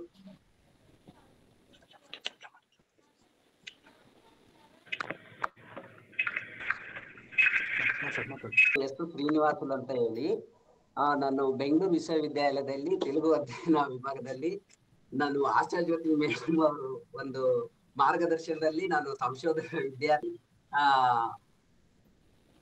ನನ್ನ ಒಂದು ಸಂಶೋಧನೆಯನ್ನು ಮಾಡ್ತಾ ಇದ್ದೀನಿ ಪ್ರಸ್ತುತವಾಗಿ. ಬಟ್ ಇವತ್ತು ನಮ್ ಮೇಡಮ್ ಅವರು ಕನ್ನಡ ಮಾತಾಡೋದು ನೋಡಿ ನನಗೆ ತುಂಬಾ ಖುಷಿ ಆಯ್ತು. ಅದು ನಾವು ಮೇಡಮ್ಗೆ ತುಂಬಾ ಲ್ಯಾಂಗ್ವೇಜ್ ಬರುತ್ತೆ ಅಂತ ಗೊತ್ತಿತ್ತು, ಬಟ್ ಆದ್ರೆ ಕನ್ನಡದಲ್ಲಿ ಇಷ್ಟು ಅದ್ಭುತವಾಗಿ ಮಾತಾಡ್ತಾರಂತ ನನಗೆ ಗೊತ್ತಿಲ್ಲ. ಯಾಕಂದ್ರೆ ನಾನು ನನ್ನ ಒಂದು ಕಾನ್ವರ್ಸೇಷನ್ ಬಂದ್ಬಿಟ್ಟು ತೆಲುಗಲ್ಲೇ ಇರುತ್ತೆ ಮೇಡಮ್ ಜೊತೆ, ಬಟ್ ಕನ್ನಡದಲ್ಲಿ ಇಷ್ಟೊಂದು ಅದ್ಭುತವಾಗಿ ಮಾತಾಡ್ತಾರ ಅಂತ ಹೇಳ್ಬಿಟ್ಟು ನನ್ಗೆ ಇವತ್ತೇ ಗೊತ್ತಾಗಿತ್ತು. ತುಂಬಾ ಇವತ್ತೇನೋ ಒಂದು ಕನ್ನಡ ಮಾತೆಗೆ ಒಂದು ಹೊಸ ಒಂದು ಕಳೆ ಬಂದಿದೆ ಅಂತ ನಾನು ಅಂದ್ಕೊಂತಾ ಇದ್ದೀನಿ. ತುಂಬಾ ಧನ್ಯವಾದಗಳು ಮೇಡಮ್, ತುಂಬಾ ಚೆನ್ನಾಗಿತ್ತು ಸ್ಪೀಚ್ ಕನ್ನಡದಲ್ಲಿ. ಮತ್ತೆ ಬಂದ್ಬಿಟ್ಟು ಮೇಡಮ್ ಇವಾಗ ನನ್ನ ಪ್ರಶ್ನೆ ಏನಂದ್ರೆ ಸಿ ನಾರಾಯಣ್ ರೆಡ್ಡಿ ಅವರು ಗಜಲ್ಸ್ ಬರೆದಿದ್ದಾರೆ. ಸೊ ಅವ್ರು ಒಂದು ಆ ಗಜಲ್ಸ್ ಬಗ್ಗೆ ತುಂಬಾ ಸಂಶೋಧನಾ ಮಾಡಿರೋಂತ ವಿದ್ಯಾರ್ಥಿಗಳು ತುಂಬಾ ಟೈಟಲ್ಸ್ ಇಟ್ಕೊಂಡು ಮಾಡಿದ್ದಾರೆ. ಒಂದ್ ವೇಳೆ ಕನ್ನಡದಲ್ಲಿ ಯಾರಾದ್ರೂ ಗಜಲ್ಸ್ ಬಗ್ಗೆ ಇವಾಗ ಒಂದು ಸಂಶೋಧನೆ ವಿದ್ಯಾರ್ಥಿಗಳು ಗಜಲ್ಸ್ ಬಗ್ಗೆ ಒಂದು ಸಂಶೋಧನೆ ಮಾಡ್ಬೇಕಂದ್ರೆ ಟೈಟಲ್ಸ್ ಏನಂತ ಇಟ್ಕೋಬೇಕು ಅನ್ನೋ ಒಂದು ಡೌಟ್ ಇತ್ತು ಮೇಡಮ್ ನನ್ಗೆ. ಕೇಳಿಸ್ಲಿಲ್ಲ. ಸಂಶೋಧನೆ ಮಾಡ್ಬೇಕಂದ್ರೆ ಏನು? ಹೌದು ಮೇಡಮ್ ಇವಾಗ ಸಿ ನಾರಾಯಣ್ ರೆಡ್ಡಿ ಅವ್ರ ಬಗ್ಗೆ ಒಂದು ಸಂಶೋಧನೆ ವಿದ್ಯಾರ್ಥಿ ಸಂಶೋಧನೆ ಮಾಡ್ಬೇಕಾದ್ರೆ ಕೆಲವೊಂದು ಟೈಟಲ್ಸ್ ಇಟ್ಕೊಳ್ತಾರೆ. ಇವಾಗ ತೆಲುಗಲ್ಲಿ, ಕನ್ನಡದಲ್ಲಿ ಆ ತರ ಟೈಟಲ್ಸ್ ಇಟ್ಕೊಳಕ್ ಏನಾದ್ರು ಒಂದು ಯಾವ ತರ ನಾವು ಟೈಟಲ್ಸ್ ಇಟ್ಕೊಳ್ಬಹುದು ಅನ್ನೋ ಒಂದು ಡೌಟ್, ಒಂದು ಪ್ರಶ್ನೆ ಮೇಡಮ್. ಸಂಶೋಧನೆ ವಿದ್ಯಾರ್ಥಿಯಾಗಿ ನೀವೇ ಯೋಚನೆ ಮಾಡ್ಬೇಕು. ಈಗ ಸಿನಾರಿ ಗಜಲ್ಸ್ ಟ್ರಾನ್ಸ್ಲೇಷನ್ ಮಾಡ್ಬೇಕು, ಸಾರಿ ಪ್ರಬಂಧ ಮಂಡಿಸಬೇಕು ಅಂತ ಅನ್ಕೊಂಡ್ರೆ, ಪ್ರಬಂಧ ಬರಿಬೇಕು ಅಂದ್ರೆ ಅವರ ಸಾಮಾಜಿಕ ಸ್ಪೃಹೆ ಬಗ್ಗೆ ನೋಡ್ಬೋದು, ಪ್ರೀತಿ ಶೃಂಗಾರ ಭಾವನೆ ಬಗ್ಗೆ ಎಷ್ಟು ಗಜಲ್ಗಳು ಬರೆದಿದ್ದಾರೆ ನೋಡಬಹುದು. ಯಾವುದು ಜಾಸ್ತಿ ಇದೆ ಅದನ್ನ ತಗೊಂಡು ಮಾನವೀಯತೆ ಬಗ್ಗೆನೋ, ಸಾಮಾಜಿಕ ಸಮಸ್ಯೆಗಳ ಬಗ್ಗೆನೋ, ಶೃಂಗಾರದ ಭಾವನೆ ಬಗ್ಗೆನೋ ಯಾವ್ದು ಜಾಸ್ತಿ ಇದೆ ನೋಡ್ಬಿಟ್ಟು ಅದ್ರಲ್ಲಿ ಯಾವ್ದೋ ಒಂದು ಆಯ್ಕೆ ಮಾಡ್ಕೊಂಡು ಹೆಸರಿಟ್ಕೋಬಹುದು. ನೀ ಗಜಲ್ಗಳು ಓದ್ಬೇಕು ಮೊದಲು. ಓದಿದ್ರೆ ಮಾತ್ರ ನಿಮ್ಗೆ ಏನು ಟಾಪಿಕ್, ನಾವು ಹೇಗೆ ಅದಕ್ಕೆ ಶೀರ್ಷಿಕೆ ಇಡಬಹುದು ಅನ್ನೋ ಒಂದು ಯೋಚನೆ ಬರುತ್ತೆ. ಥ್ಯಾಂಕ್ ಯು ಮೇಡಮ್, ಧನ್ಯವಾದ madam. S Srinivas. Thank you madam. ನಾವೀಗ ಈ ಕಾರ್ಯಕ್ರಮದ ಕೊನೆ ಹಂತಕ್ಕೆ ಬರ್ತಾ ಇದ್ದೀವಿ. ವಂದನಾರ್ಪಣೆ. ಸೊ ಕಾವ್ಯ ಕರ್ನಾಟಕ ಪ್ರಾಯೋಗಿಕ ವಿಮರ್ಶೆ 100, ಅನುವಾದ ಕಾವ್ಯ 20 ಈ ಉಪನ್ಯಾಸ ಅಂದ್ರೆ ಅನುವಾದದಲ್ಲಿ ಇರುವಂತಹ ಅದು 89ನೇ ಉಪನ್ಯಾಸ, ಒಟ್ಟಾರೆ 100ನೇ ಉಪನ್ಯಾಸ ಇದು. ಸೊ ಈ ಸಂದರ್ಭದಲ್ಲಿ ಪ್ರೊಫೆಸರ್ ಕೆ ಆಶಾ ಜ್ಯೋತಿ ಮೇಡಮ್ ಅವರು ಮಾರ್ಕಂಡೇಪುರಂ ಶ್ರೀನಿವಾಸ್ ಅವರು ಅನುವಾದಿಸಿರುವಂತಹ ತೆಲುಗು ಬಹಳ ಮುಖ್ಯವಾಗಿರುವಂತಹ ಕವಿ ಸಿ ನಾರಾಯಣ್ ರೆಡ್ಡಿ ಅವರ ಒಂದು ಗಜಲ್ ಕುರಿತು ಒಂದು ಅದ್ಭುತವಾದ ಮತ್ತು ಅರ್ಥಪೂರ್ಣವಾಗಿ ಮಾತನಾಡಿದರು.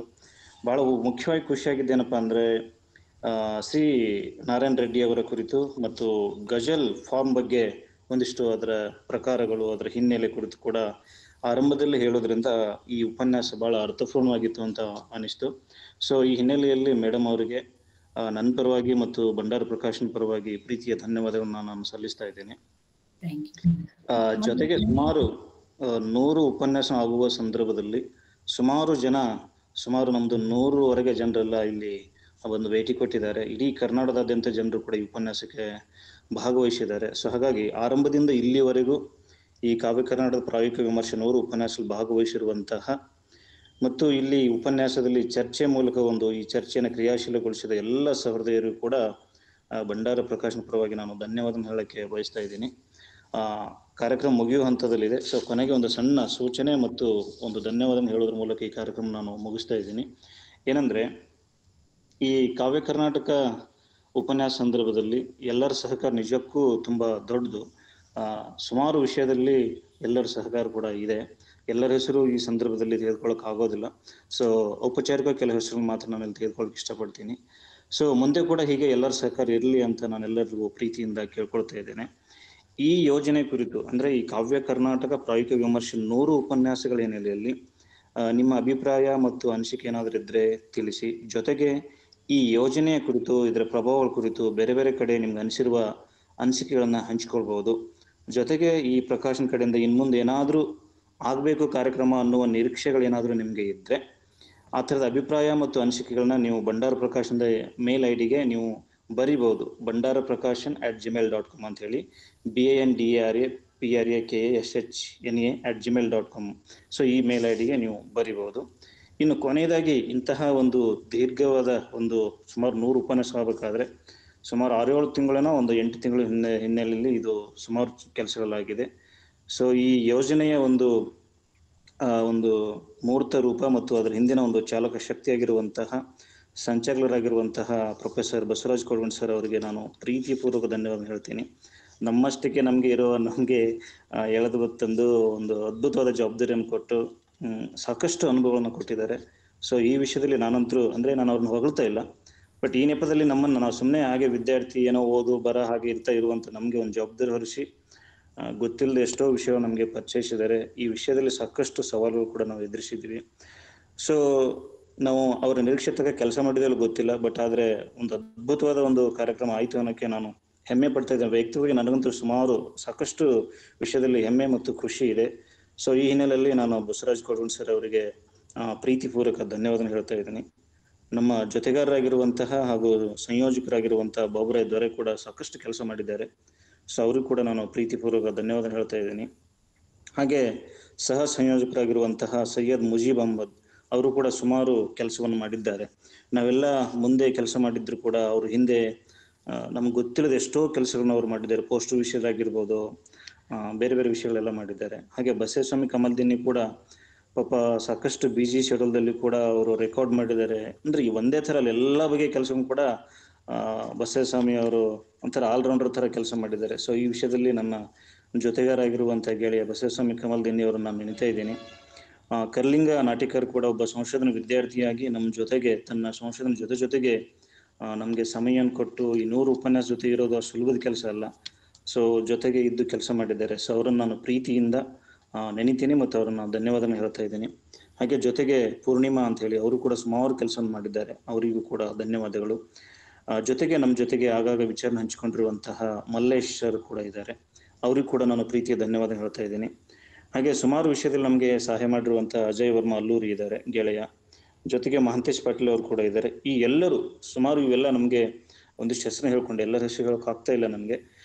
ಕೆಲವರು ಟೆಕ್ಸ್ಟ್ ಬುಕ್ ಕೊಡೋ ವಿಷಯದಲ್ಲಿ ಆಗಿರ್ಬೋದು, ಕೆಲವು ಉಪನ್ಯಾಸ ವಿಷಯದಲ್ಲಿ ಆಗಿರ್ಬೋದು, ನಿರೂಪಣೆ ವಿಷಯದಲ್ಲಿ ಸುಮಾರು ಈ ಉಪನ್ಯಾಸ ನೆಪದಲ್ಲಿ 100 ಉಪನ್ಯಾಸವಾಗಿದ್ರು ಕೂಡ ಅನುವಾದಕರು, ಉಪನ್ಯಾಸಕರು, ಮೂಲ ಕವಿಗಳು ಹೀಗೆಲ್ಲ ಹಿಡಿದು ಸುಮಾರು ಏನಿಲ್ಲ ಅಂದ್ರು 500ರಿಂದ 600 ಜನರು ಇದರ ನೇರವಾದ ಭಾಗಿದಾರರಾಗಿದ್ದೀವಿ. ಕೇಳುವ ವರ್ಗವನ್ನು ಬಿಟ್ಟು 500ರಿಂದ 600 ಜನರು ಇದರ ನೇರವಾದ ಭಾಗಿದಾರರಾಗಿದ್ದೀವಿ. ಅದು ಕೇವಲ ಕನ್ನಡ ನೆಲ ಅಲ್ಲ, ಇವನ್ನು ಜಗತ್ತಿನಾದ್ಯಂತ ಬೇರೆ ಬೇರೆ ಕವಿಗಳನ್ನೆಲ್ಲ ಜೊತೆಗೂಡಿಸಿದ್ರು ಕೂಡ ಒಂದು ಕನಿಷ್ಠ 500ರಿಂದ 600 ಜನ ಭಾಗಿಯಾಗಿದ್ದೇವೆ. ಇದು ನಿಜವಾಗ್ಲೂ ದೊಡ್ಡ ಯೋಜನೆ. ಸೊ ಇದು ಪುಸ್ತಕ ರೂಪಕ್ಕೆ ಬಂದಾಗ ಇದರ ಶಕ್ತಿ ಮತ್ತು ಸಾಮರ್ಥ್ಯ ಮತ್ತು ಅದರ ಭವಿಷ್ಯದ ಶಕ್ತಿ ಏನನ್ನಕ್ಕಂಥದ್ದು, ಅಥವಾ ಕನ್ನಡ ಸಾಹಿತ್ಯಕ್ಕೆ ಭವಿಷ್ಯಕ್ಕೆ ಏನೆಲ್ಲ ಸಾಧ್ಯ ಆದಷ್ಟು ಬೇಗವೇ ಭಂಡಾರ ಪ್ರಕಾಶನ ಆ ಪುಸ್ತಕವನ್ನ ಪ್ರಕಟಿಸುವ ಪ್ರಯತ್ನ ಮಾಡ್ತಾ ಇದೆ. ಸೊ ಈ ನೆಪದಲ್ಲಿ ನಾನು ಎಲ್ಲರಿಗೂ ಕೆಲವರು ಹೆಸರು ಮರೆತೋಗಿರ್ಬೋದು, ಸೊ ಎಲ್ಲರಿಗೂ ನಾನು ಪ್ರೀತಿಯಿಂದ ಧನ್ಯವಾದ ಹೇಳ್ತಾ ಇದ್ದೀನಿ. ಕೊನೆಗೆ 100ನೇ ಉಪನ್ಯಾಸ ಮಾಡಿರುವಂತಹ ಆಶಾ ಜ್ಯೋತಿ ಮೇಡಮ್ ಅವರು ಕೂಡ ಪಾಪ ಅವ್ರು ತುಂಬಾ ಬಿಜಿ ಇದ್ರು, ಒಂದು ನ್ಯಾಷನಲ್ ಸೆಮಿನಾರ್ ಕೂಡ ಮಾಡ್ತಾ ಇದ್ದಾರೆ.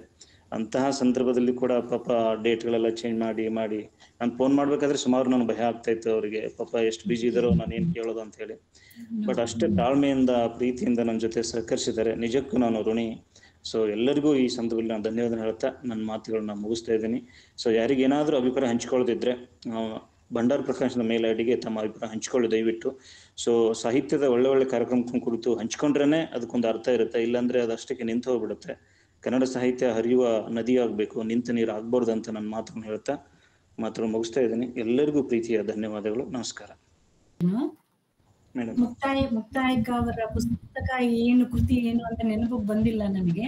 ನಮ್ಮ ಅಜಯ್ ವರ್ಮಾ ಹೇಳಿದ್ರು ಮೈ ಅವ್ರ ಮೇಲೆ ಲಂಬೆ ಅಂತ ಅವರ 40 ಗಜಲ್ಗಳ ಬಗ್ಗೆ ಕೃತಿಗಳ ಕೃತಿ ಹೆಸರು. ಅದು ತುಂಬಾ ಥ್ಯಾಂಕ್ಸ್ ಅಜಯ್ಗೆ, ಅದು ತಕ್ಷಣ ನೆನಪು ಬಂದಿಲ್ಲ ನನಗೆ. Thank you madam. ಅಜಯ್ ಕೂಡ ಧನ್ಯವಾದ. Giving me this opportunity. Thank you. ನೇರವಾಗಿ ಮತ್ತು ಉಪನ್ಯಾಸದಲ್ಲಿ ವೈಯಕ್ತಿಕವಾಗಿ ಮಾತಾಡಿ ಈ ಕಾರ್ಯಕ್ರಮದ ಒಟ್ಟು ಸ್ವರೂಪದ ಬಗ್ಗೆ ಸಂತೋಷವನ್ನ ವ್ಯಕ್ತಪಡಿಸಿದ್ದಾರೆ. ಮತ್ತು ಇದು ವಿಮರ್ಶೆಗೆ, ಕನ್ನಡ ವಿಮರ್ಶೆಗೆ, ಕರ್ನಾಟಕದ ವಿಮರ್ಶೆಗೆ ಅವಶ್ಯವಾಗಿ ಬೇಕಿತ್ತು ಅಂತ ಬಹಳ ಜನ ಮಾತಾಡಿದ್ದಾರೆ. ಆದ್ರಿಂದ ನಮ್ಮ ಒಂದು ಈ ಬಹಳ ದೂರದ ಒಂದು ಪಯಣ ದೊಡ್ಡ ಯಶಸ್ಸನ್ನ ಮುಟ್ಟಿದೆ ಅಂತ ಅನ್ಕೊಳ್ತೀವಿ. ನಾವು ಎಕ್ಸ್ಪೆಕ್ಟ್ ಮಾಡೋದೇನು ಅಂತಂದ್ರೆ, ಈ ಯೋಜನೆಯಲ್ಲಿ ನಾವು ಇದ್ರ ಹಿಂದೆ ಈ ಕಾರ್ಯಕ್ರಮವನ್ನ ಮಾಡೋದಕ್ಕೆ ಯಾವ ಒಂದು ಆಶಯಗಳನ್ನ ಇಟ್ಕೊಂಡಿದ್ದೀವಿಯೋ ಅವು ಮುಂದೆ ಈ ನಾಡಿಗೆ ತಲುಪಿದರೆ, ಅದು ಕವನದ ಓದಿನಲ್ಲಿ ಆಗಿರಬಹುದು, ಕವನದ ವಿಮರ್ಶೆಯಲ್ಲಿ ಆಗಿರ್ಬೋದು, ಸಾಹಿತ್ಯದ ವಿಮರ್ಶೆಯಲ್ಲಿ ಆಗಿರ್ಬೋದು, ಸಾಹಿತ್ಯದ ಸಿದ್ಧಾಂತಗಳ ತಿಳುವಳಿಕೆ ಮತ್ತು ಸಿದ್ಧಾಂತಗಳ ಅನ್ವಯ ಮಾಡುವಿಕೆ, ಈ ಎಲ್ಲ ವಲಯಗಳಲ್ಲಿ ಈ ನಮ್ಮ ಯೋಜನೆಯಿಂದ ಏನಾದರೂ ಒಂದಷ್ಟು ಉಪಯೋಗ ಆದ್ರೆ ನಮ್ಮ ಈ ಪ್ರಯತ್ನ ಮತ್ತು ನಮ್ಮ ಶ್ರಮ ಇವುಗಳಿಗೆ ಒಂದು ಸಾರ್ಥಕತೆ ಸಿಗುತ್ತೆ ಅಂತ ಹೇಳಬಹುದು. ಆಮೇಲೆ ಇನ್ನೂ ಸುಮಾರು ಯೋಜನೆಗಳಿವೆ. ಇದೇ ಕಾವ್ಯ ಕರ್ನಾಟಕದ ಮುಂದುವರಿಕೆ ಇದೆ ಮತ್ತು ಬೇರೆ ಬೇರೆ ರೀತಿಯಲ್ಲಿ ನಾವು ಯೋಜನೆಗಳನ್ನ ಹಾಕೊಂಡಿದ್ದೀವಿ. ನಾಡಿನ ಸಹಕಾರ ಇರ್ಲಿ ಅಂತ ನಾವು ಕೇಳ್ಕೊಳ್ತೀವಿ. ನಾಡಿನ ಸಹಾಯ ಸಹಕಾರ ಇವುಗಳಿದ್ರೆ ನಾವು ಇನ್ನಷ್ಟು ಕೆಲಸ ಮಾಡೋದಕ್ಕೆ ನಮ್ಗೆ ಶಕ್ತಿ ಬರುತ್ತೆ ಅಂತ ನಂಬಿದೀವಿ. ಮತ್ತೆ ನಾವು ಎದುರಾಗೋಣ ಬೇರೆ ಕಾರ್ಯಕ್ರಮಗಳಲ್ಲಿ. ಆಮೇಲೆ ನಿಮ್ಮಿಂದ ನಾವು ನಿರೀಕ್ಷೆನೂ ಮಾಡ್ತೀವಿ. ಏನಾದ್ರೂ ನೀವು ನಿಮ್ಮ ಸಲಹೆಗಳಿರ್ಲಿ ಅಥವಾ ಟೀಕೆ ಟಿಪ್ಪಣಿಗಳಿದ್ರೂನು ದಯವಿಟ್ಟು ಬರೀರಿ. ಅದರಿಂದ ನಾವು ಮತ್ತಷ್ಟು ಬೆಳೆಯೋದಕ್ಕೆ ಸಾಧ್ಯವಾಗುತ್ತೆ. ಸೊ ಮತ್ತೆ ನಾವು ಎದುರಾಗೋಣ ನಮ್ಮ ಕೆಲಸಗಳಲ್ಲಿ ಅಂತ ಹೇಳ್ತಾ ಎಲ್ಲರಿಗೂ ನನ್ನ ನಮಸ್ಕಾರಗಳನ್ನ ತಿಳಿಸ್ತೀನಿ. Thank you sir. ಮುಗಿಸೋಣ್ರಿ.